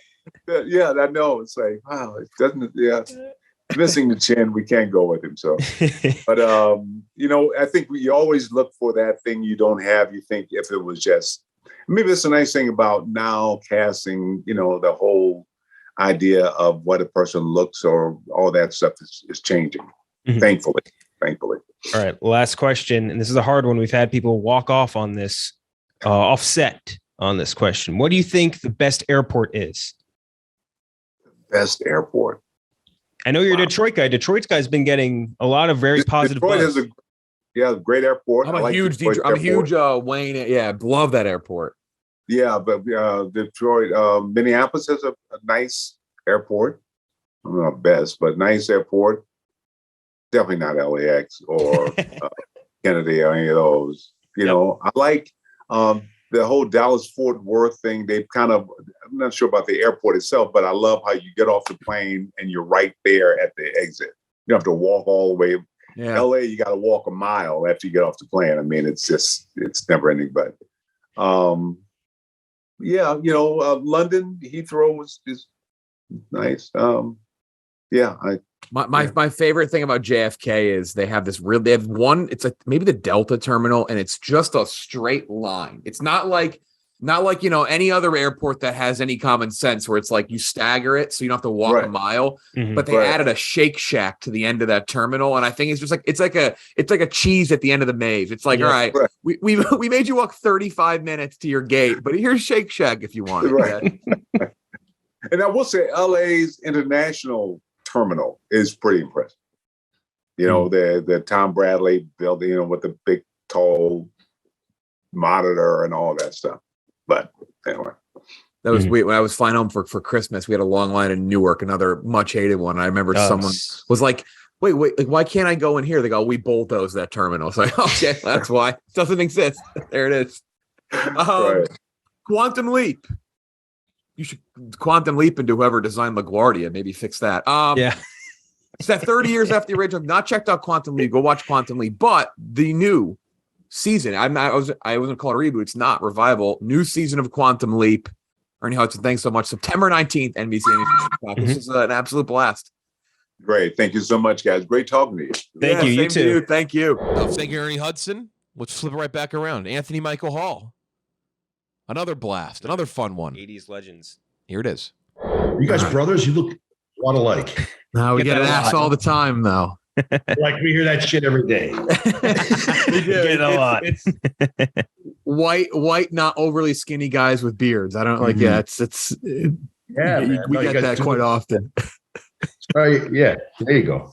His is more full. He's got a fuller beard than mine. I have a fuller beard and he has a fuller hairline. That's how this works. We have a trade-off. Nice. Like yin and yang. Yeah, you went more mountain man, a little thicker there. Very cool. Yeah. We're just gonna say this is the start. That was the start. You got to hear the candid before the classic Arkenjek and I brothers question. Anthony Michael Hall, thank you so much for joining us. How are you? Thanks, man. Doing great, man. Doing great. Thanks for having me on the show. We got a ton to get to today. Tons of questions. I have one big jealousy question, but I'm going to wait till the end. So we're going to hold off till the end. For that. That's my tease. But let's start off with a very familiar genre, The Class. In select theaters and on digital, Friday, September 9th. The Class follows a group of high school students forced to spend Saturday completing a failed or missed final exam and learning about the values, betrayals, and love within themselves and their classmates along the way. Homage to Breakfast Club opens up in theaters, like we said, in select theaters and on digital, September 9th. How nice was it for you to revisit this genre, this type of story that you are as familiar as any living person potentially could be with this? I mean, did you slide a Mr. Breakfast Club in there? Hold on. Did he really slide that in there? Mr. Breakfast Club? You know what? Listen, it's a great project, guys. It really took me by surprise. I was contacted a couple years ago by Nikki Solozzi, who's a really talented writer-director out of Chicago. And honest to God, he just wrote a great script. I was really kind of blindsided by it. I thought he did a great job. I mean, the characters are awesome. It's 6 kids instead of 5 this time. It's a different setup. It's a reimagining of the original. It's certainly not a remake. But he did a great job, and I think what he did is he kind of gave it, not that these real world issues weren't prevalent or around 30 years ago when I was a kid, it's just more about modernizing it for a young audience and making it hip. So I think he really raised the stakes for all the characters. He did a great job. And we got a great young cast. They really did an awesome job. They really brought it. They were really passionate. They actually really got along well, Years ago when we did the Breakfast Club, I think Judd and Amelia were about 42 at the time, but they were playing 18. No, they were in their 20s, but they were playing younger than they were. Whereas Molly and I had homework to do. So we'd go back to the hotel and we'd be, my aunt was my guardian at the time. Molly had her mom with her, and we'd be doing homework. But this time around, we had a great young group of actors. We were in Chicago again, and it's a great script. So I thought it was time to approach this kind of material, and we had a blast with it. We had fun. What advice did you give those kids who were essentially like stepping into your older shoes, more or less? Yeah. Well, of course, the basics, right? Know your lines, hit the mark, look them in the eye. Don't look at the cameras. Really, what we did was, yeah, exactly. What we did is, I kind of relayed some information and some great wisdom that I got from John Hughes years ago. And one of the things he did, guys, is that he would allow for about a week of rehearsal. So that's what we did this time. It was great that Nikki kind of took my lead. We all got together a week before we started shooting. That gave all the young actors, a lot of time to talk about the characters, any questions they had, kind of work out the kinks. It's also cool because the director starts blocking the scenes and kind of can pre-visualize what he's going to shoot. So, it was really just about getting the group together, and it really took us by surprise, but they really all hit it off great. They really became friends. They were hanging out before and after set. They were hitting the gym together. They were going away on weekends. So they really became a nice unit, a bond. And that was great. It really helped the work too. They did a great job in the film. Love that. I remember reading the story about how, I think on Saving Private Ryan, they forced all of the actors to go to like a boot camp or something. And they purposely let Matt Damon not do it so that the actors would actually hate him, and it like fed into the story or something. That's funny. That's Everyone a different strategy. Very different strategy. Sure, yeah. In this movie, and then after boot camp, it's find Matt Damon, right? Yeah, exactly. Yeah. So in this movie, you kind of get to play. You're on the other side of the aisle. You're like the Principal Vernon, more or less, like the Vice Principal Vernon of this movie. Is it like kind of refreshing to be on that side of things? Well, it was fun. I couldn't help but think of my late great friend Paul Gleason. Was awesome. We really became buddies, even though I was a kid all those years ago after Breakfast Club. So we'd hang out, we'd do stuff, we'd go to fights together. He introduced me to Tyson, who's an old friend. So I couldn't help but think of him because he was great in the original, kind of playing the hard ass, typical high school teacher who's, but in this case, it's almost like my character's the bad cop, and Debbie Gibson, who's the drama teacher, she kind of coddles the kids. She kind of gives them the charge about, the retake of this exam, and they have to bring a character to the class and kind of present themselves in a way. And then that's kind of the setup. And then the walls start falling down from there, in our film. But yeah, I thought of Paul Gleason a lot. He was awesome in the original film. A lot of those sayings and, you mess with the bull, you get the horns. I mean, all that stuff, a lot of it came from Paul, so he was a great guy and a great friend. But in this film, I think it takes a different turn where I think the two teachers are really kind of humanized by the group by the end of the film. And they kind of really, they really get under their skin. And then the two teachers, Debbie and I think we discover a new appreciation for where they're going, that they have some direction, that they've kind of bonded, and that they've kind of seen each other in a way that they didn't before, which was cool. So you were an EP on this, which I think is a very wise decision, since I think anyone involved with the movie has the most experience with it. You've also directed a movie before in Hail Caesar, right? And this is 94. This is like, I think, a year after I was born. Yeah. Do you ever see yourself? It was fun, but goofy. You ever see yourself getting back in the directing chair? Oh, definitely. My company, which is Manhattan Films, this became our first project last year. So I was really happy and proud to partner with Nicky Solozzi. He's a great writer, director. We just wrapped on our second film. It's called Roswell Delirium. We shot here in LA. It's kind of a drama with a really cool young cast. Again, even younger kids in this group. So I'm just really excited. Yeah, looking forward to branching out, producing more, and directing. I also have a film coming up with Jessica Alba called Trigger Warning that I started for Netflix. And I'm going to be working on that new series. Well, not new series, long-running series, Bosch Legacy. Yeah. So I'm pumped about that as well. Yeah. So, good things, man. It's always a variety of things. You kind of get a lot of balls in the air and keep throwing things against the wall, see what sticks, but it's, this is a great project that I'm really happy how it turned out. I think it really exceeded Nikki and I's expectations because these kids really brought it. They gave great performances, and there's a lot of good humor in the film too. So I think people will dig it. It'll be opening in theaters September 9th, and then it'll be on VOD, through Apple and Xfinity and Amazon and all the big boys. What compare back to, let's just go along the lines like what you've done, like acting younger, directing a movie now, EP in the movie as well. But what for you, and even if you were to get back in the chair tomorrow and direct, what is the biggest difference, from generations, from decade to decade, that you've seen up to now with movies, especially nowadays where it's it's streaming, it's not, there's so many different things. Right. Well, you were young guys, man. When I was a young guy, it used to be called cable. Now it's streaming, right? So we have streaming networks. That's really changed the distribution game. You made me a little younger than I probably am. I do appreciate the bit. Grown ass men with the two beards. Both. I still have to. I'm old enough to have changed the channel on the actual set. I just got that. I was just old enough for that. Yeah, touche. No, but what I would say, guys, is that I really love mixing it up. Even as an actor, when I started working with John Hughes, I had the great fortune of being mentored by him and growing up working with him. But there were guys like Harold Ramis, Matty Simmons from National Lampoon magazine, and kind of giants whose shoulders I stood on. So I really gathered a lot of an education in my industry, not just as an actor, but from a production standpoint, et cetera. So, yeah, I'm really looking forward to what's ahead. I would like to direct, comedies like John did, for a younger audience. I think that would be great. I'm definitely passionate about writing. So, what I do is I try to find filmmakers that I believe in. In this case, Nicky's a great example. He's a really talented guy. So I'm looking forward to mixing it up. I've always had that idea in mind, even after my early success as a kid all those years ago. I really wanted to kind of mix it up as an actor. And I think that the actors that I respect the most, be it male or female, there's a lot of great actors in the world. I like the ones who kind of go from light to dark. Ben Kingsley's a great example. He'll do something like, House of Sand and Fog years ago, and then he'll do something like Sexy Beast and play a crazy villain, So I enjoy that as an actor. I like going from the Goldbergs, doing something goofy to, Halloween Kills, and I'm playing Tommy Doyle, and I'm leading the town, and I'm going to take Myers' heads off. By the way, I tried, guys. I tried to take Myers out. Didn't work.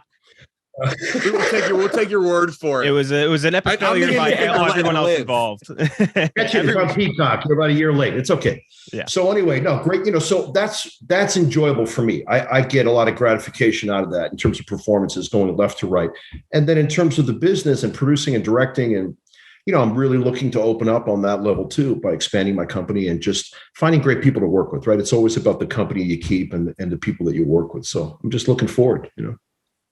I watched a really great interview with you on the Inside of You podcast where you told some great stories, talked about a bunch of various things. You mentioned you didn't like school growing up, which I loved that. You weren't like a big school guy. You mentioned like some of the social aspects that you liked, but I don't know, Ken Jack and I have talked about, I hated school. I just not my thing. Maybe that's why we're podcasters. I don't know. That could be, we're schlubby podcasters now, but if you had liked school, if you had truly been a bookworm and all of that, but you'd still acted, do you think that would have changed the way you acted in those types of movies all the way up through today when you take on another school project? Or do you think that you hating school really molded you in that way? I would hope, and I would think I'd have to go with the latter, but I think that's an interesting question. If I was, look, I was a pretty good student, but I wasn't great. And I had one of those tough moms, Italian Irish mom, and she was always telling me to read the classics, and I just didn't get into it. I didn't like school. I didn't like to read, but that all shifted actually in my 20s. I really became an avid reader. I loved to kind of educate myself, and I really became an avid reader in my 20s. So I think that's an interesting question. I don't know how it would affect me. I think I'd have to go with the latter. Because I was one of those kids, man, I got itchy. You probably like that, right? By lunchtime, I'm like, let's get the hell out of here. What are they teaching? Right. Again, reading, writing, and math, the basics, great. We all use them. But listen, you can't knock education. It's really great, really important.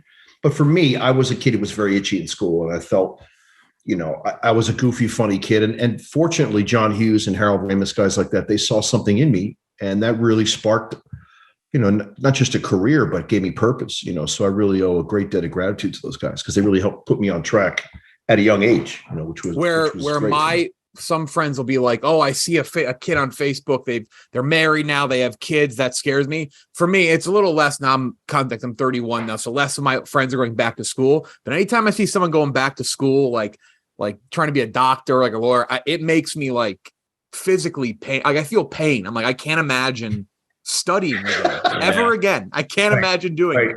Right. You're like, you have a decade of debt ahead of you. What are you doing? No. Exactly. Yeah. So reminder, The Class is going to come out in select theaters and on digital Friday, September 9th. We'd love to talk to you about some other stuff.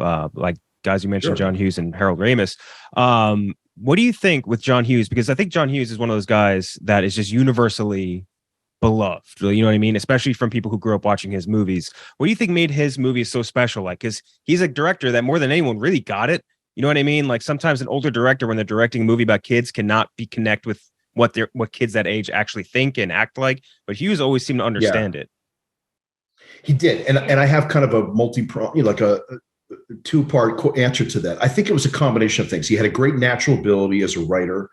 I think he really never lost touch of that sensibility. Just how do we feel when we're teenagers? You're individuating, you're becoming your own person, you're figuring out your sexuality, what you like, what you don't like. You're kind of distancing yourself from your parents.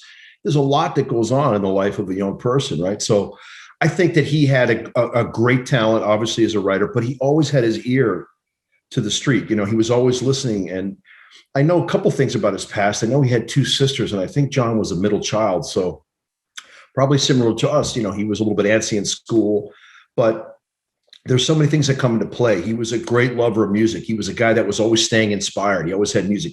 Back in the day with mixed tapes, he'd make tapes for us and kind of put compilations together of, things that he had in mind for the films or whatever. So he was a guy that was always staying inspired, always writing. And just in his process, he was amazing, guys, because he was really interactive, man. He was never precious about, I'm the writer, director, I'm the boss, yada, yada. There was none of that. It was always about a great collaboration. He would almost conspire with you to make it better, So that was a really cool thing about his process. The scripts were always great for all the characters. We always had good dialogue and good stuff to work with. But, he would really encourage you to embellish it, make it better, try things and mix it up. So, he did that for me. And I love the guy, man. I just looked up to him so much. I just wanted to make him laugh. And, and as a result, he got that much more out of me and a lot of us. What he did for me, he did for many of us in my generation with those films. So he was just an awesome guy to work with, man, and totally accessible to you. He was always right there to chop it up and, try to make it better if we could. Yeah. Collaborative. I love that answer. And I like that you mentioned his music too, because I've always read about how he was like a Beatles super fan and tried to include the Beatles in basically any project he ever did. Oh, big time. And the other thing, guys, is that his house, I'd go over there as a kid and he had two young sons. They looked like Macaulay too, like long before anyone knew who Macaulay was. But they looked like Macaulay Culkin. His wife, Nancy, was awesome. I was like their third kid. So I'd go over his house on the weekend and we'd watch old black and white comedies. We'd watch, concert movies. I mean, he was incredible. But he had a room in his house, guys, with a desktop, and it was literally floor to ceiling with 12-inch vinyls, like records everywhere. This isn't the era of records, right? So he literally would just immerse himself in this room. And so what happened is in a lot of his screenplays, he would integrate those music cues and kind of write them in. In some cases, they were new bands people hadn't even heard of, So I think what happened was the studio took notice of this. And in his films, obviously he had great soundtrack, work that he put in, and he had great music supervisors that he would, recruit to help us, produce the soundtracks. But I'll give you an example. Like in the 80s, when we were doing the Breakfast Club, back in the day, Billy Idol was a big artist. He was great, right? So he found Keith Forsey, who was a producer for Billy Idol and other bands. So he hired Keith Forsey, and then Keith Forsey would go out and get like the Stray Cats to remake 16 Candles. And Keith Forsey got Simple Minds to do, Don't You Forget About Me, which became a #1 hit. And so, just really tactful, interesting things he would do. But also in the spirit of his films, he knew you got to have great music. And I think that there's kind of a paradigm to his work. To complete your question, I think that everybody winds up a little bit better off than they started out in his comedies, which I think is really cool. And the fact that he uses comedy to get to people's hearts, because everybody's confused, everybody's awkward, everybody has, foibles and all their little, their things. So I think that was part of his design, that you kind of introduce a bunch of characters, you watch them screw up, have fun, do whatever they're doing. But ultimately, and I think all the films, you see there's a little betterment. Everybody's there's a little bit of an up at the end of each of those films. So I think that's a wonderful kind of formula that he had. And it's amazing because I look back now, here I am 54 years old, man. And I was working with him and he was like, you guys are in your 30s, right? Yep. Yeah. Well, almost for me.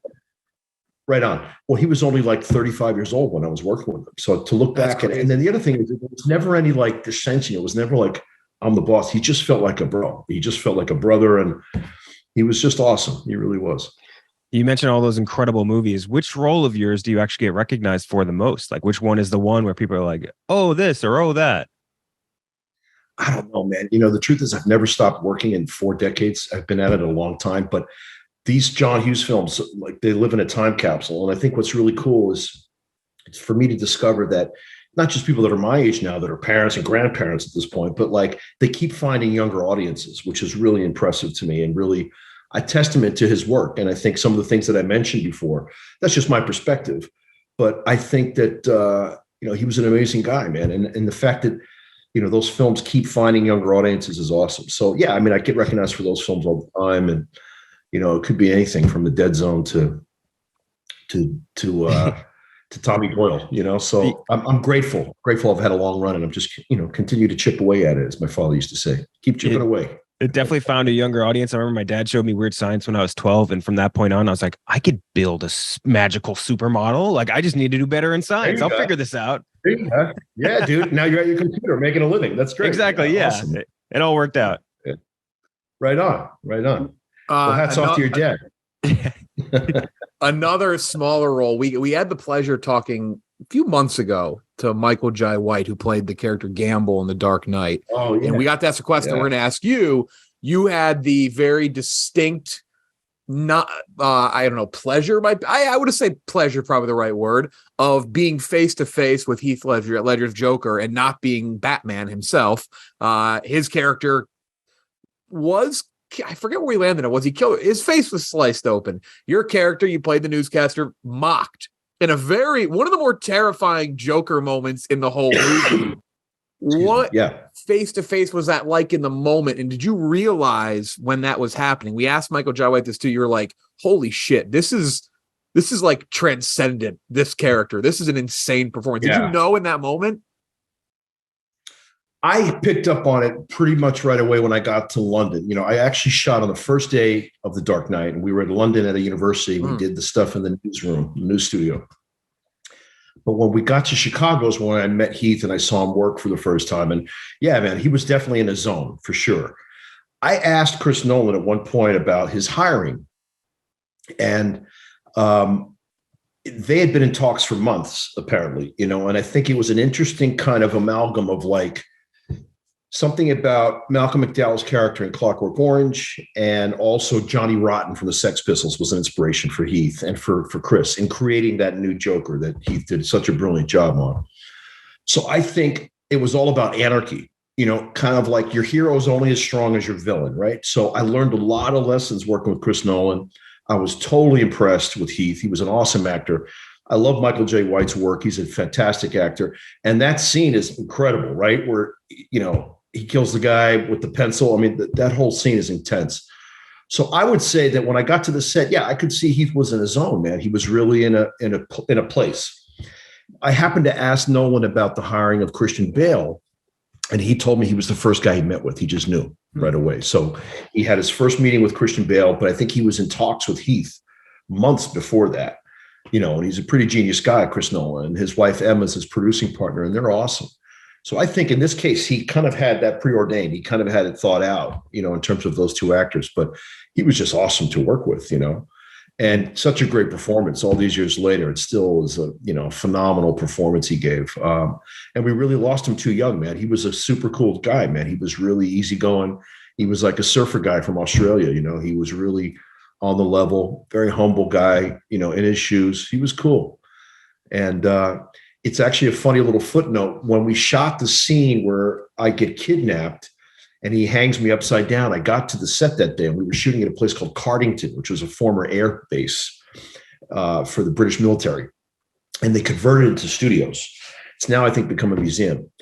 But basically, I get to the set and we're waiting around, and there's just like a $200 million production. So there's just a huge crew. We're all waiting around. I'm like, when the hell is this day going to start? Next thing you know, the AD comes out and tells me and Heath, who happen to be standing nearby, that we're going to start shooting our scene. And the AD goes, well, Heath's going to direct it.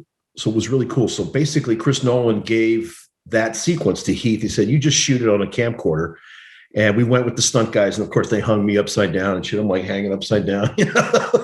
And we rigged it. And then we just shot it on the camcorder. So that's the kind of faith that Chris Nolan had in him. So cool. Wanted that scene really raw, and with a camcorder. So those some cool memories. I can like hear the camcorder rustling now. Like think about it, like just the way it sounded. Yeah. Makes it scary. Yeah, exactly. It's crazy. Exactly. Yeah, grounded. Yeah, Big so time. he was cool with that, But he was a great artist, man. He'd given a lot of great performances, and we certainly lost him too young, right? He was a great actor, man. Really great actor. All right, we want to end on something we call it the six pack, which is ironic considering your first film role is six pack. But it's a six pack of questions. So First one, what is a role that you auditioned for, really wanted, but didn't get? Every actor has one. So like it happens to every actor. They audition for every trillion things, trillion denials. But what's the one that you really wanted? What was that movie years ago? And we wound up working together. Sean Patrick Flannery. It was called Powder. I think Powder was one of them years ago when I was a young man. So I was up for that. I thought that would be an interesting thing. So that was the first thing that came to mind there. What's the second one? It's all right. Second question is what is the funniest person, or who is the funniest person that you worked with off camera? Like who's the cut up of on set? Yeah. Yeah. Well, I got to say, to this day, and he was beloved and still is, John Candy, because when I was doing Vacation as a kid, Chevy was also great. He would always make me laugh. He was hilarious. But John Candy was great, man. He really loved to make people laugh and just had a heart of gold. He was just such a great guy. So I would say John Candy, man, for sure. What was your weirdest fan interaction? We got a good one from Ernie Hudson a couple of days ago when we were talking. For some reason, it almost always happens in a bathroom because the fan can like corner you there. But what was your weirdest fan interaction? Oh, you know what? I have to say, I have had those moments, probably at a urinal, and not during handling my business, but probably right after. Some guy come up to me at a game or something like, "Hey, dude, I love your work. I'd love to." I'm like, "Dude, I'm not shaking hands at a Like for your own good, I'm not going to shake you." Urinal to the sink to the door. Okay, I'm a regular guy. Urinal, sink, door. We'll meet outside. Okay. Yeah, that's really funny. Yeah, Ernie's a good man. I worked with him too, but yeah, I think that's got to be it. It's always like a urinal in a football game or something. Yeah. And then all movie related, rapid fire. This doesn't have to be your top three, but three of your favorite movies. What are three of your favorite movies? Oh, okay. Hands down. Well, huge Scorsese fan. So I would say Raging Bull. I got to go with the first Star Wars because as a kid, it just freaked me out. It was awesome. The original Star Wars. I remember waiting online as a kid in New York City to see that. Let me see a third one. There's so many great films I love. Oh man. It was years ago, but I happened to be at the premiere of it as a kid. Goodfellas was awesome. I'd have to go with two of those. Scorsese. I mean, he was just such an influence on me, and I've always loved him. Plus, he was something near and dear to me because my father, who was a talent manager, Tom Chestero, my stepfather who raised me, he discovered Sandra Bullock and John Leguizamo, a lot of great actors. And so we would always watch Scorsese together. It was a very family tradition, And so to this day, I think there's no one that comes close to Mr. Scorsese. I love my grandpa's actually in that. It's Nicky Eyes. Get out, really? Oh, that's awesome. Yeah. He was a corrupt cop that was friends with Scorsese, and he just ended up on two of his movies. He was in Casino too. That's fantastic, man. You got to work with Marty. That's great. That's great. One underappreciated movie you feel that needs more love. Good movie that needs more love. Good movie that needs more love. Wow, good one. Wow, good movie that needs more love. Let's see. Could be something you've seen recently too, something newer. That's a tough one. Yeah, let me see. Good movie that needs more love. Let me see. What did we see recently? God, we go to the movies all the time, my wife and I, and I'm like blanking. Total brain fart during the interview, guys. Sorry. Okay, good movie that needs more love. Wow. God, you got to stump me there. We can go to the next one. Can we go to the next question? Tie it up. I And feel last like a- one, guilty Throw it pleasure. there. So Yeah. something you know that may not be very good, but you love. Guilty pleasure. Okay, so for years, Downey and I, his father was a great filmmaker in the 60s, Robert Downey Sr. So there was one that called Putney Swope, which is a classic old movie of his. I would encourage you guys to watch it. It's off the wall, hilarious. Crazy black and white movie made in the late 60s about a black dude and a bunch of militants that take over an all-white ad agency. And it is like ahead of its time. It's really funny. So Putney Swope by Robert Downey Sr. I will add that to the watch. Gotta And check you know, it You got to dig on that. No, it's I'll great. let you off the hook on underappreciated. I will know when in our research, we always try to dig up one little thing. You were in a cereal commercial as a kid. You were at is that true?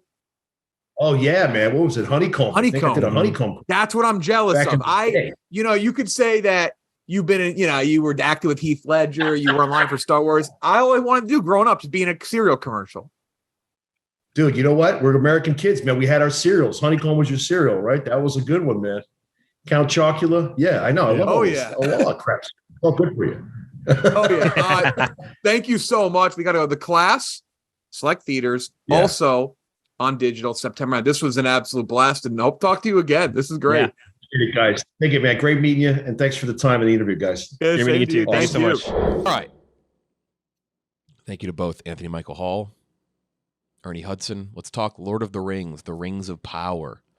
I didn't want to talk to Ernie Hudson about it, but the fact that he was in Quantum Leap always makes me think of that one clip of Scott Bakula when he time jumps into somebody who has Down syndrome. Yep. Yes. It's so. You ever see this? It's a wild clip. Wait, what is this? You've never seen it? There's a clip. I mean, it's a clip, so I can play the clip. I mean, it's not like it's not us doing it. What's it from? Hold on, It's from Quantum Leap, which is a show where like you leap into another person's life. Here you go. From the past. Don't look. Which they're rebooting. Yeah, that's so Ernie Hudson's in it, which is what we were interviewing him for. Oh, okay. Oh, I know exactly. What Okay, this is. I hear it. I mean, I got to play. I've never seen it. It's just why it's one of the things you're like, wow, that wouldn't happen these days. The guy who plays the gentleman with.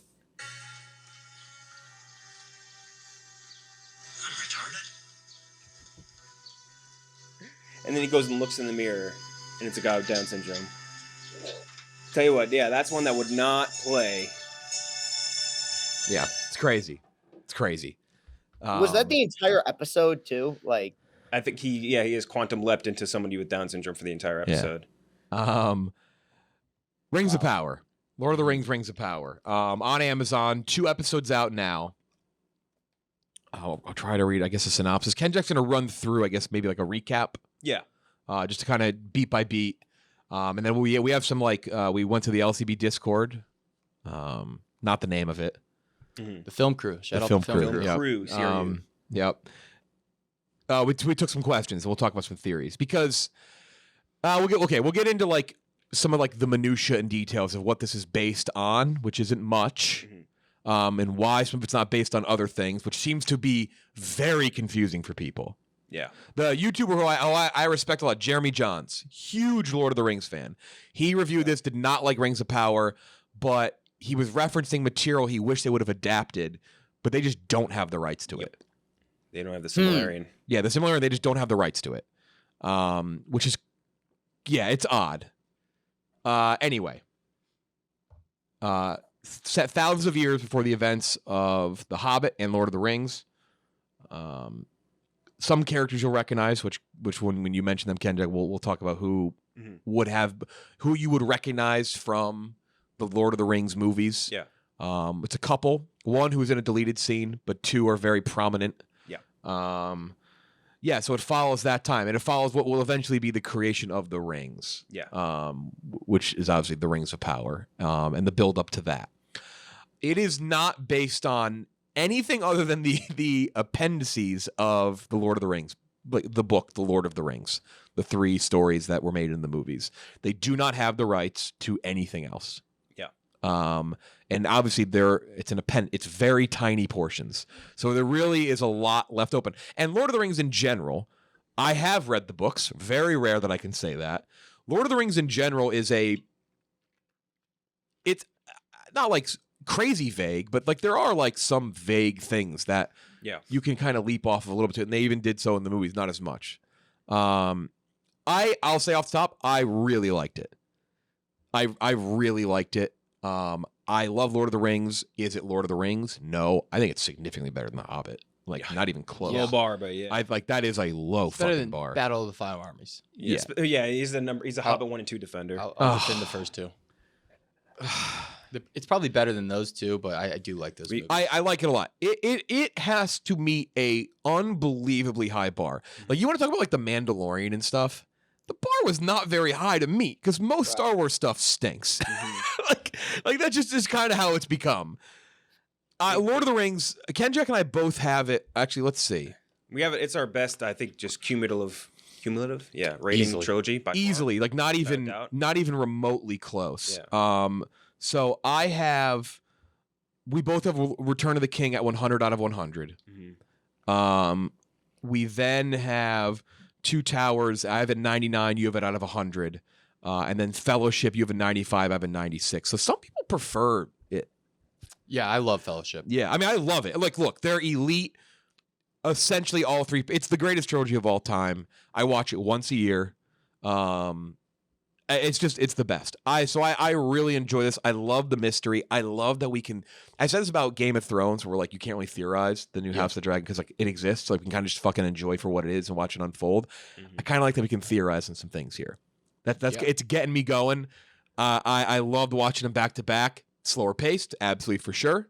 Maybe a turnoff for some people, but I kind of like the storylines. Like, I like how it's bounced around. I was worried about the music. I think the music's been actually pretty solid. There's been some great musical cues. McCreary, dude, he's a fucking baller. What do you call it? Composer? He's really good. It looks I think it looks great. Yeah. I thoroughly enjoyed it. I actually don't know what you think about it, Ken Jack. First 2 episodes. Yeah, I really liked it. I would say second better than first. Yeah, between the two, second was definitely better. Mostly because it included a great Dudes Rock sequence with the brick breaking scene. Yes, yeah. Between Durin and Elrond. But yeah, no, I really liked a lot of it. I think they didn't oversell the production value at all. Like it is, in fact, it exceeded my expectations for how good it looked. Like it was absolutely stunning and gorgeous. It's definitely a little dense dialogue wise. Like it's a little bit like I don't know how to explain it. Like a little bit slow in some of the dialogue parts, but man, when they go out and like traveling and stuff, and like you're going through all these different parts of Lord of the Rings that you never got to see or didn't get to see it in certain ways within the actual movies, love that. Like some of the characters, there's definitely one storyline that's the weakest of the bunch. But mostly the other ones that we've been established. Who would you say? Through. Arondir and Bronwyn, the elf and the woman, that are the elf human cream team, as I like to call them. Well, Ken Jack is racist and sexist. That does make sense. Yeah, exactly. I hate women and I hate elves. But yeah, no, their storyline is just a little bit weak, at least compared to the other ones that we've gone through so far. But man, love the first episode, getting a little bit of the lore, seeing like early shit from like that first age was awesome, and then moving into this one and seeing some other stuff that like again you only hear about in Lord of the Rings, but never get to see, like Khazad-dûm, which you see as a decrepit, rundown shithole in Lord of the Rings. You get to see it in its full beauty in this, which is awesome. Like even Rivendell, or not Rivendell, some other like elven cities. Like it was really, really cool. I enjoyed it a lot, and I think it was a great setup. And this is gonna be one where I am on the border of maybe staying up late to watch. Yeah. It also drops at 12 too, which is kind of well, I didn't fucking realize that. Yeah, then it's an easy one. I guess I don't watch The Boys, so I wouldn't know. I wouldn't know when Amazon drops shows. But yeah, very easy watch. Then that's I probably would have stayed up till 3 anyway. But no, this is a no brainer for me staying up. Yeah, if it's 12 o'clock, I'm there. Yeah. So there are some characters. We'll get into like kind of the spoilery stuff in a second. Chris, before you say it, where do you stand? Remind me on Lord of the Rings. I haven't seen them in so long, but I acknowledge they're brilliant, important, like in the 50 movies every person should see in their life, like upper echelon. I really do want to rewatch them. I haven't not rewatched them like out of spite or anything. When I was a kid, I really liked them. I just haven't seen them in a long time. So it's just one of those random things where I've been meaning to rewatch them for years and haven't. It's oddly a compliment, but they're very tough movies to watch just one. Yeah. Like it's kind of, you don't really have, you kind of have to watch all 3 back to back to back. Yeah. I think that's why I haven't done it. You have to commit for a long time, and I just haven't done that. But I appreciate not just, what they did for fantasy, you know, bringing that into the forefront, but really, I mean, what they did for movies and the fact that it really was, I think I saw something that said there was 3.5 years of pre-production for that trilogy, like just a massive, massive undertaking. So as far as this show, as someone who does not have the attachment that you guys do, production value, excellent. Acting, fine.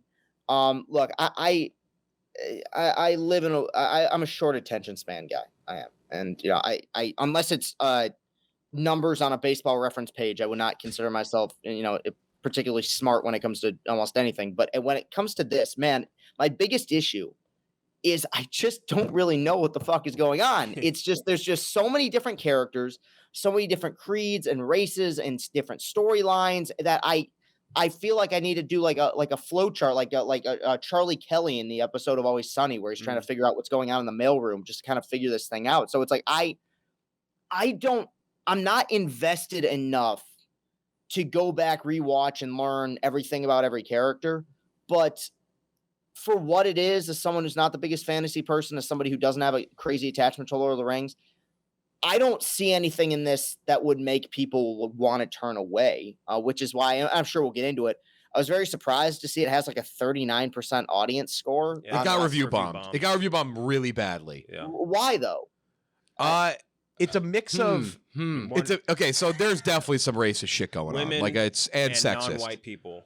Like Elon Musk talked about, like, and then people like, oh, it's not Tolkien, it's it's Woken, yeah, which is kind of, gonna be honest, that's pretty funny. They got it. That's pretty funny. I gotta say, fuck them. That's funny. But yeah, I think that is a lot of it. But I won't say that's all of it though, because I have seen some like I just referenced Jeremy Johns.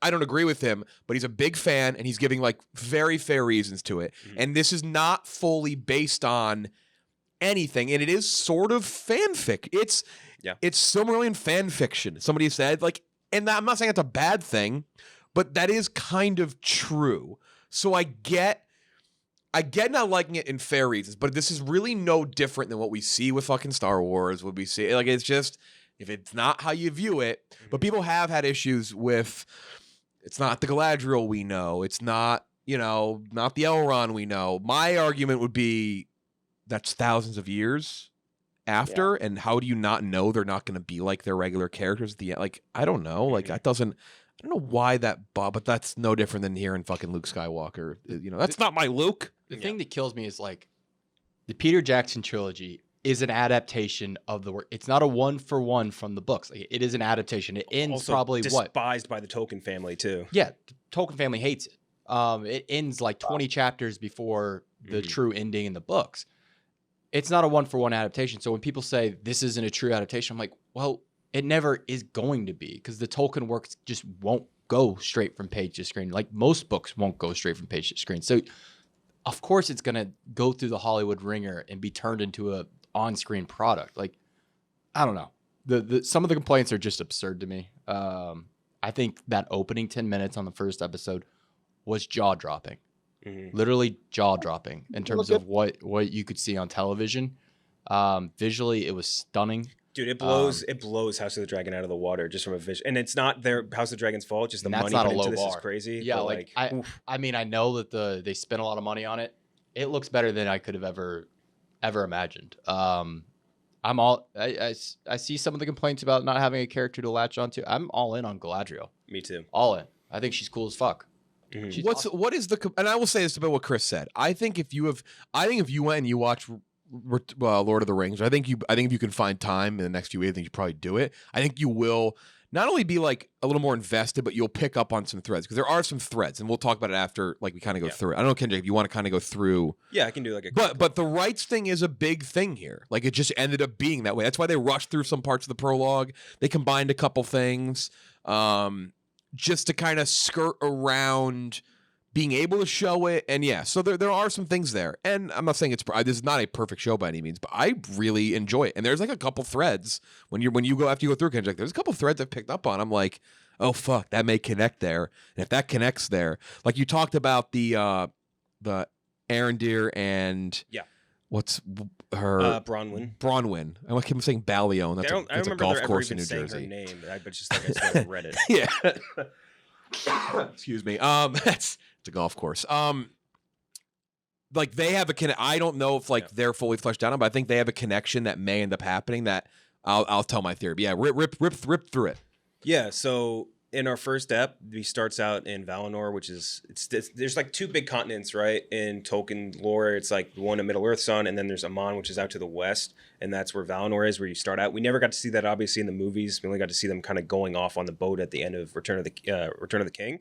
What I really liked in the beginning was when they show you the bits of the elves battle versus Morgoth, who's essentially like, to put it in Star Wars terms, Morgoth is like the emperor to Sauron's Darth Vader, if that makes sense. Like he is like his top lieutenant, but Morgoth was the ultimate big evil. You get to see some stuff up like out in the fringes of the Middle Earth map, which is like the wastes, like that frozen palace she was in. Which, by the way, that fight with the troll, the frost troll, was sick. That was so cool. Awesome. Oh I saw people didn't like that. I thought they said, "Oh, remember how hard it was to take down the troll in Galadriel's significantly Fellowship? more powerful than fucking Legolas." Like, yeah, yeah, like, it's odd, but okay. Galadriel's like the most powerful creature on Middle Earth, and even like before before she gets the Ring of Power, like she's still extremely strong. Seeing the Harfoots was kind of cool. Like, that's an interesting little invention. And they were in like this little region which you don't get to see a lot of. Like, it takes place, I think it's Rohavian or something. That's where most of the Hobbit takes place. It's all like south of Erebor. They're kind of interesting. They're like little Hobbit gypsies. They're like nomadic. The Harfoots? Yeah.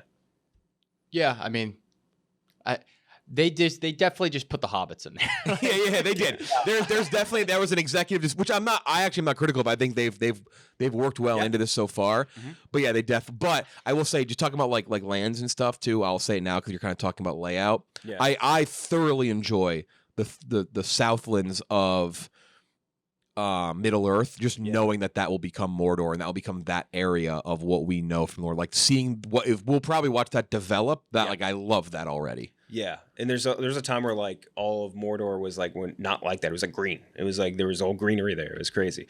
It was another really interesting little tidbit was seeing Elrond getting assigned to work with Celebrimbor, who's going to be very important in the Lord of the Rings universe. He's sort of like the ultimate fuck up in the Lord of the Rings universe because eventually, if you played Shadow of War, Shadow of Mordor, the video games, like you know him well, but he's eventually gets tricked by Sauron into forging all of the Rings of Power except for the one that Sauron forges in secret.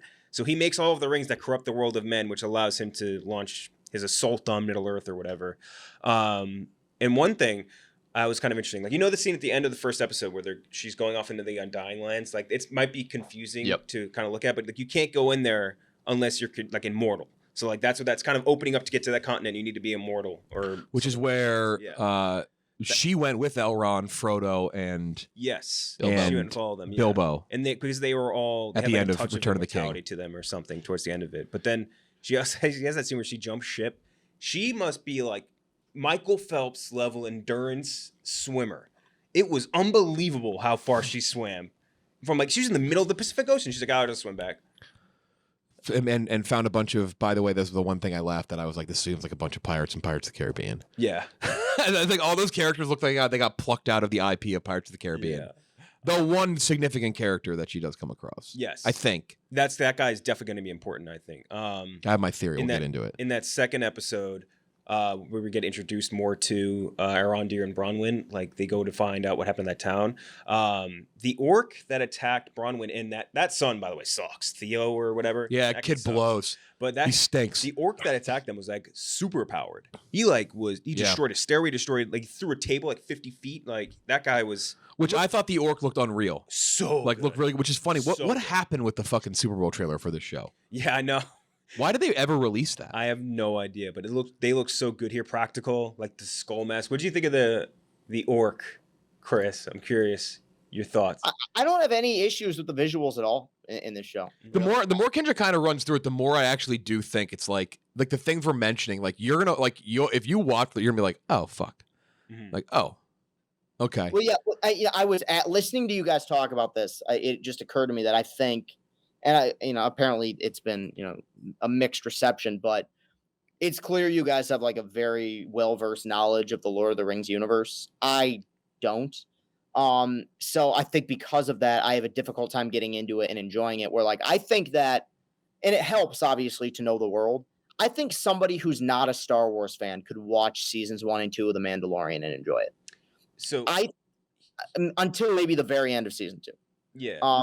I don't know if you can jump into this without having a, relatively solid understanding of the Lord of the Rings universe and enjoy it. So where I'm at with that part of it is like, I think if you just watch the first, like if you watch the original trilogy, you have enough of a basic knowledge to get it. And like a lot of these things that we're seeing, like the bits I'm talking about, like with like Celebrimbor and stuff, like you're going to find this out and you're going to watch it happen as the seasons progress. So like that's something that you'll get to know, but as someone who knows what it is and all that stuff, like that is interesting to me.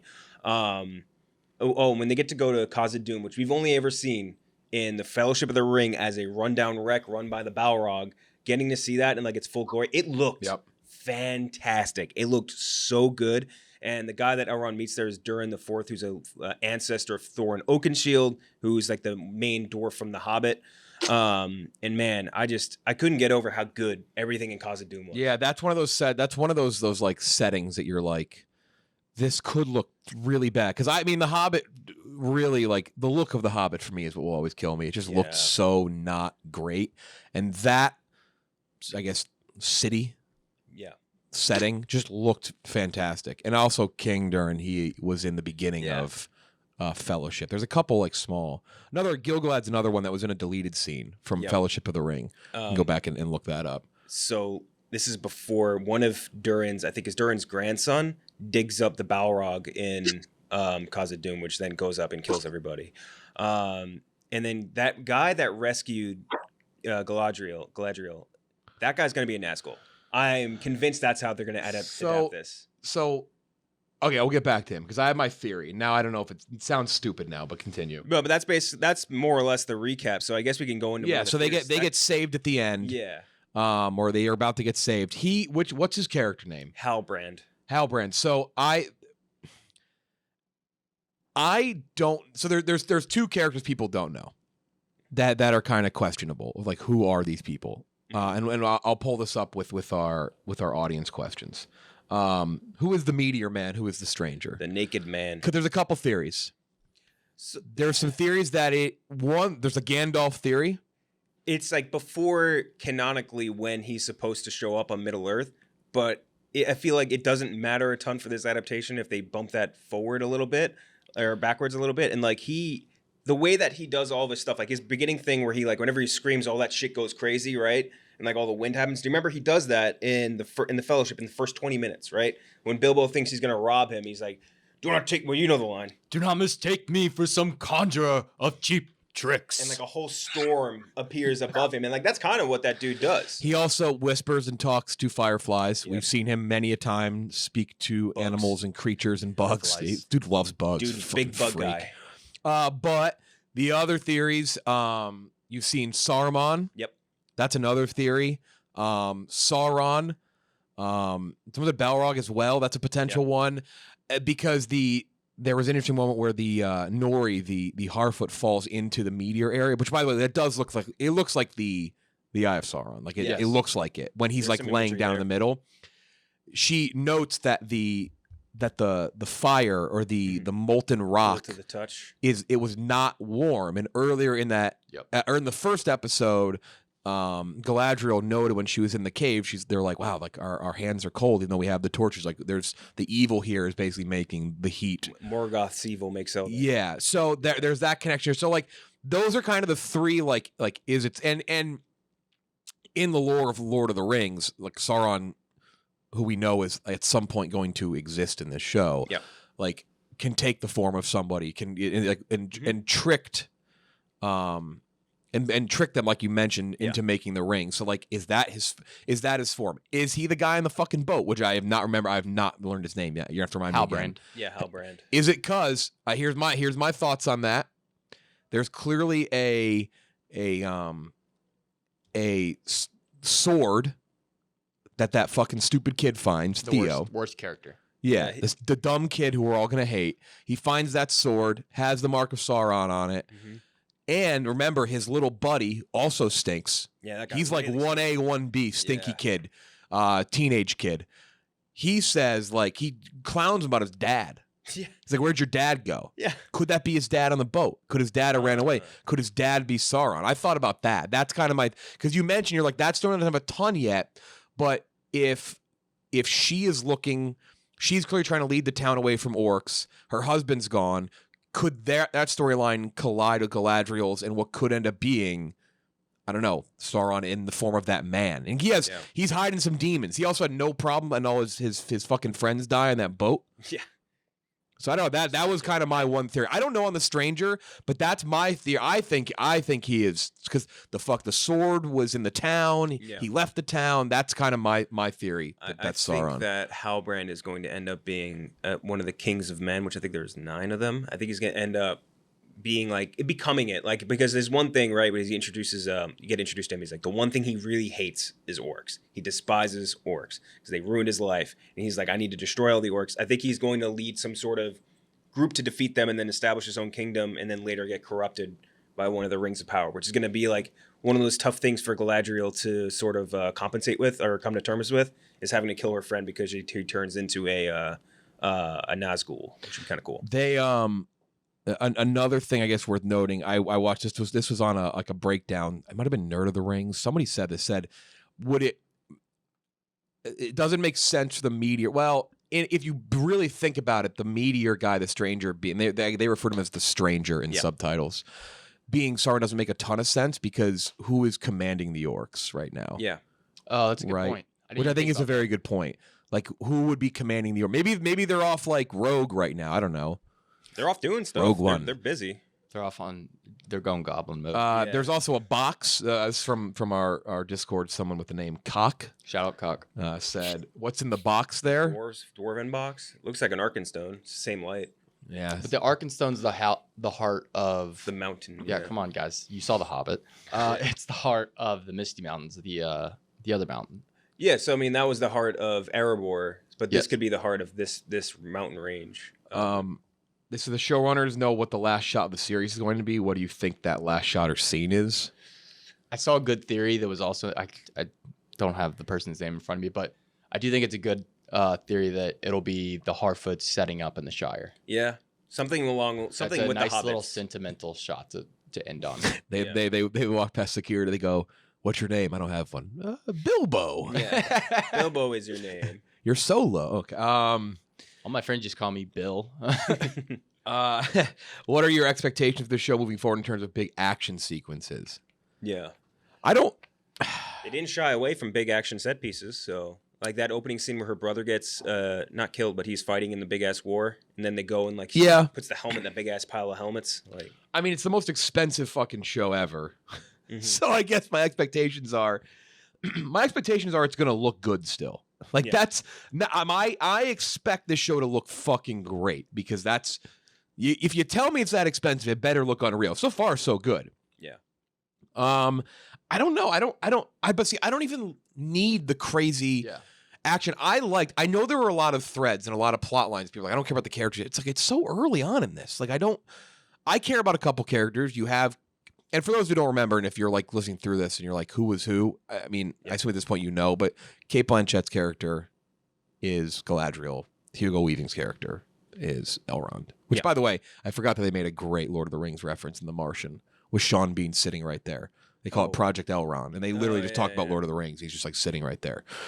I like the threads, and I think they're kind of popping back and forth them in a nice enough pace. I think you're right. There's the dialogue is dense and heavy, but I think like the musical cues and the build up, they kind of whip you into each different setting of Middle Earth, because they're gonna converge at some point. Those establishing shots, I like them. Yes, they're almost entirely. I mean, they're entirely CGI, but I mean, in terms of CGI, it looks fantastic. Someone mentioned the dialogue, the scene where Elrond gets introduced, like a messenger comes up and says, "Harold Elrond, I want you to do something," or whatever. Somebody quote tweeted this that bit and said, "I thought he walked up and called him Harold Elrond, like his name is Harold and his last name is Elrond." Oh yeah, because he's a herald. Yeah, he's a big Harold guy.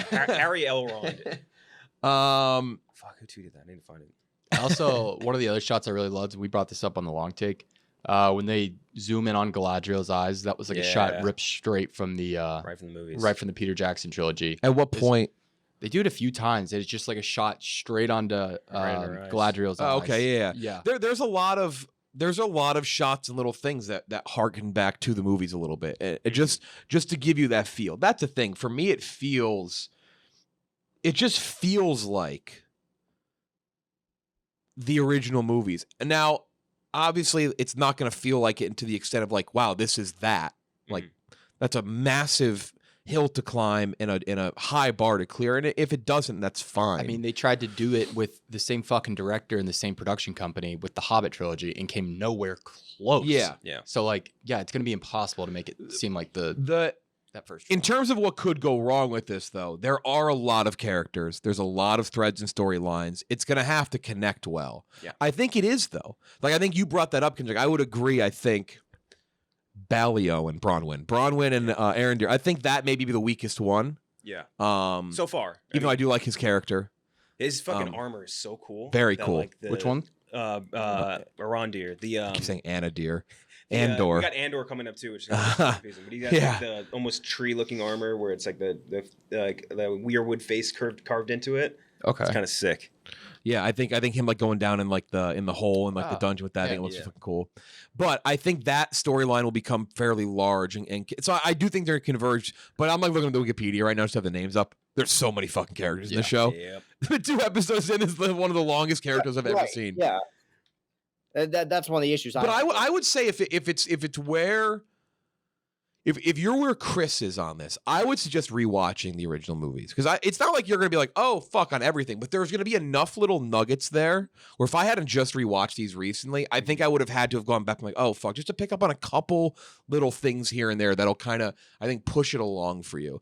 I don't know. I think it toes the line perfectly of like very big diehards, bigger diehards than I am, who know everything. Yeah. But then it also for people who may want to like, not have to research every little thing. But I do think watching the original movies is I think you can watch The Hobbit if you want. Yeah. You weirdo 1 and 2 defenders. You don't even need to. But I think the originals is enough. Yeah. I think it's enough to push you along a little bit where there's a small bit of familiarity. And then again, like it's very open-ended. That's like, this is all theory. Like there's no answer here, which there is for A House of the Dragon. Or if you would have watched, for the most part, Lord of the Rings or The Hobbits, like there is no answer here. Yeah. I think, and by the way, that's one of the things I love about this just being like an easy to watch, like on streaming show, because not only does Amazon X-Ray feature have all the trivia and shit and all the actors. Very helpful. Don't know any of these actors. Yeah, I like that. But also like I sit there and I'll like be on my computer while I'm watching on TV and I'll like Google shit about like what I'm seeing and I'll go and like look on the Lord of the Rings wiki and I'll like do deep dives on shit. And like that to me is fun. That's not everyone's way to consume TV, and that's totally fine. But I like that element of it and just like exploring that sort of stuff more. At least for me. I'm a fan. I liked. What's the total episodes on this season? I feel like it feels like a 10 episode. I think we looked it up, didn't we? I forget. Is it 8? It can't just be 8. Rings of Power. Maybe it is. Episodes. There's a second season coming out. Andor has like 40 fucking episodes. Wait, they already said there's 5. They know exactly how 8 long it's going to be. 8 episodes. Okay. Okay. Yeah. So I'm excited. Yeah, it comes out Thursday night, technically Friday, 12 a.m. We'll break them down. Again, I would suggest, like, if you're in the camp with Chris, where like you enjoy it, you're like, but fuck, it's like it's a lot, and I gotta kind of tie the pieces together. I would suggest just rewatching the originals if you have not. One, because they're just masterpieces, but also I think it's enough it's enough of a little push. Yeah. Yeah. For those who are wondering what we're gonna review next week, Pinocchio. That might be the first super universally hated movie in the era of the 4 of us in this podcast. Unless Don't Worry, Darling comes out and is true. I think one of us is going to like Don't Worry, Darling. Listen, it's going to be me because Florence Pugh's in it, and I can't bring myself to shit on No, that doesn't make sense to me. If you're a Pugh stan, wouldn't you want to dislike it? Yeah, because she hates the movie, clearly. See, you're confused. Oh, see, now I'm conflicted. I'll have to check in with her and see what my opinion is. I think she wants it to get bombed, but because like all the reviews basically say like, yeah, it's carried on Pugh's back, but the movie's ass. So I think she's okay with it being shit on. In a degree. Yeah, we're gonna review that. And it's gonna be a big episode. We have a lot to talk about with D23. It sounds like there's gonna be a ton of shit. Yeah.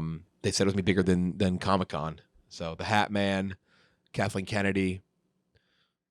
What's the other? Who's the Kathleen Kennedy and Kevin Feige of the live action Disney remakes? It's a good question. But it's just Bob Chapek. Everyone fucking hates him so much. Mm-hmm. Fucking hate Bob Chapek. I bet it is Bob Chapek. It probably is Bob Chapek.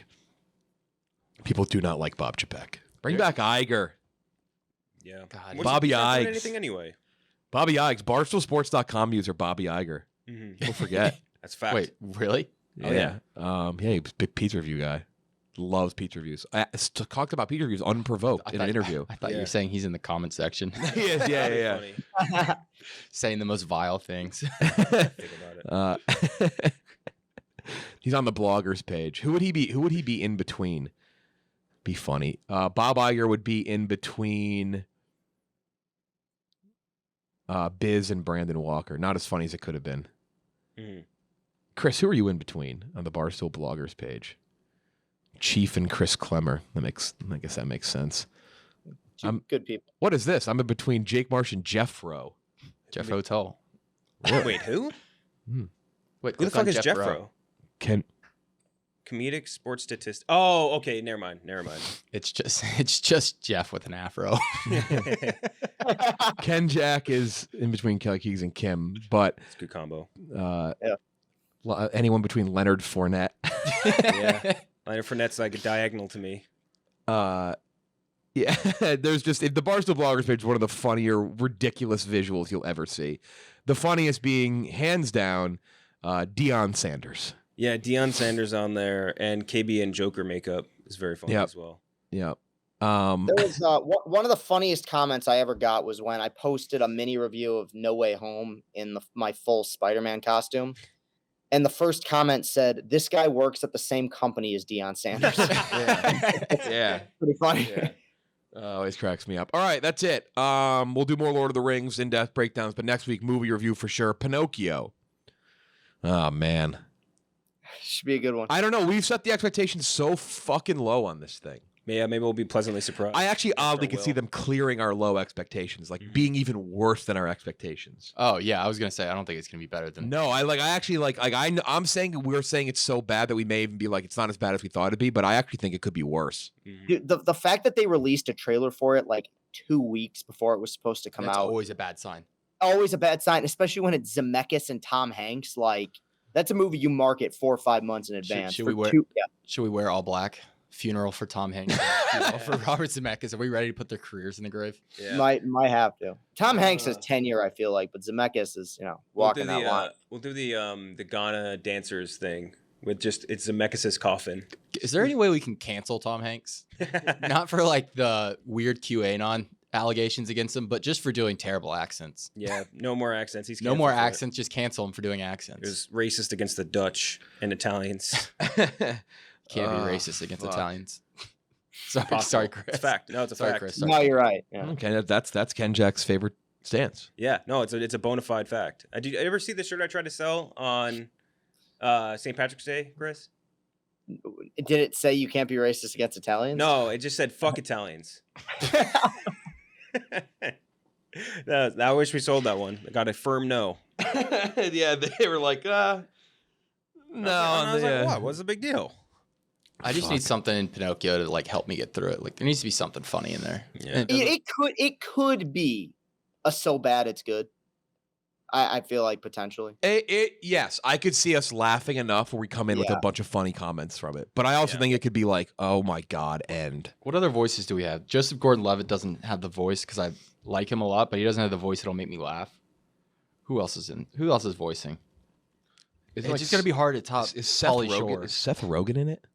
Yeah. Is he? Is Seth Rogen in this movie? Oh, Cynthia Erivo. She doesn't need to be in this. She plays the fairy, the blue fairy, right? Luke Evans doesn't have a funny. Keegan-Michael Key is often confused with Seth Rogen. Keegan-Michael Key. Jamie Demetrio. Oh my God, this is gonna suck. Major. What's the next live action Disney? Luke Evans, damn. The next live action Disney Plus is that Little Mermaid. How we not see? I bet we see stuff from Little Mermaid at D23. Yeah, for sure. That's been in production. I feel like Harry Styles in that movie, right? That's the one I feel like might end up being the worst of them too. Really? I kind of have high hopes for it. Did I make that up? Is Harry Styles in it? He is not. He was gonna play Prince Eric. That's right. I remember there being that feels like a Harry Styles role. Yeah. He is not. It's being played by Jonah Hauer King. Melissa McCarthy playing Ursula. That's right. That's a good cast. That's directed by Rob Marshall. Rob Marshall. That's right. I forgot about that. Yeah. He doesn't make things that are inherently terrible. Mhm. Right? Did you see Valentine's Day? Oh my God, he made Pirates of the Caribbean on Stranger Tides. Easily. Wait, no, because there was one after that was even worse. The one after Dead Men that. Tell No Tales. Dead Men Tell No Tales is one of the worst movies I've ever seen in my life. Oh, no, I'm thinking of Gary Marshall. I'm sorry. God damn it. Yeah. That Gary Marshall's.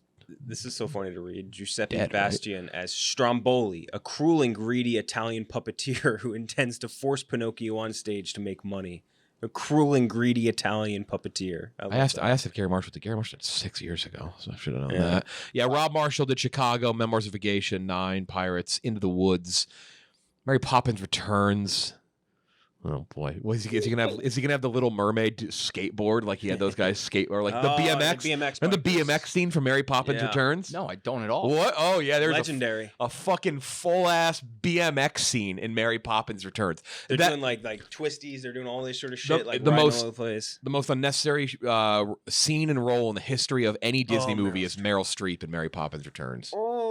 They may as well been like, all right, here's the Meryl Streep scene, everybody. Yeah, here's our Meryl Streep intermission. It was literally like right in the intermission point of the movie too. I'd argue Lin-Manuel Miranda being in that movie. That was ridiculous. He sucked in that. He was so bad. That's it. Ken, Jack, and Chris, Gooch, Jeff Lowe. We will talk to you next time.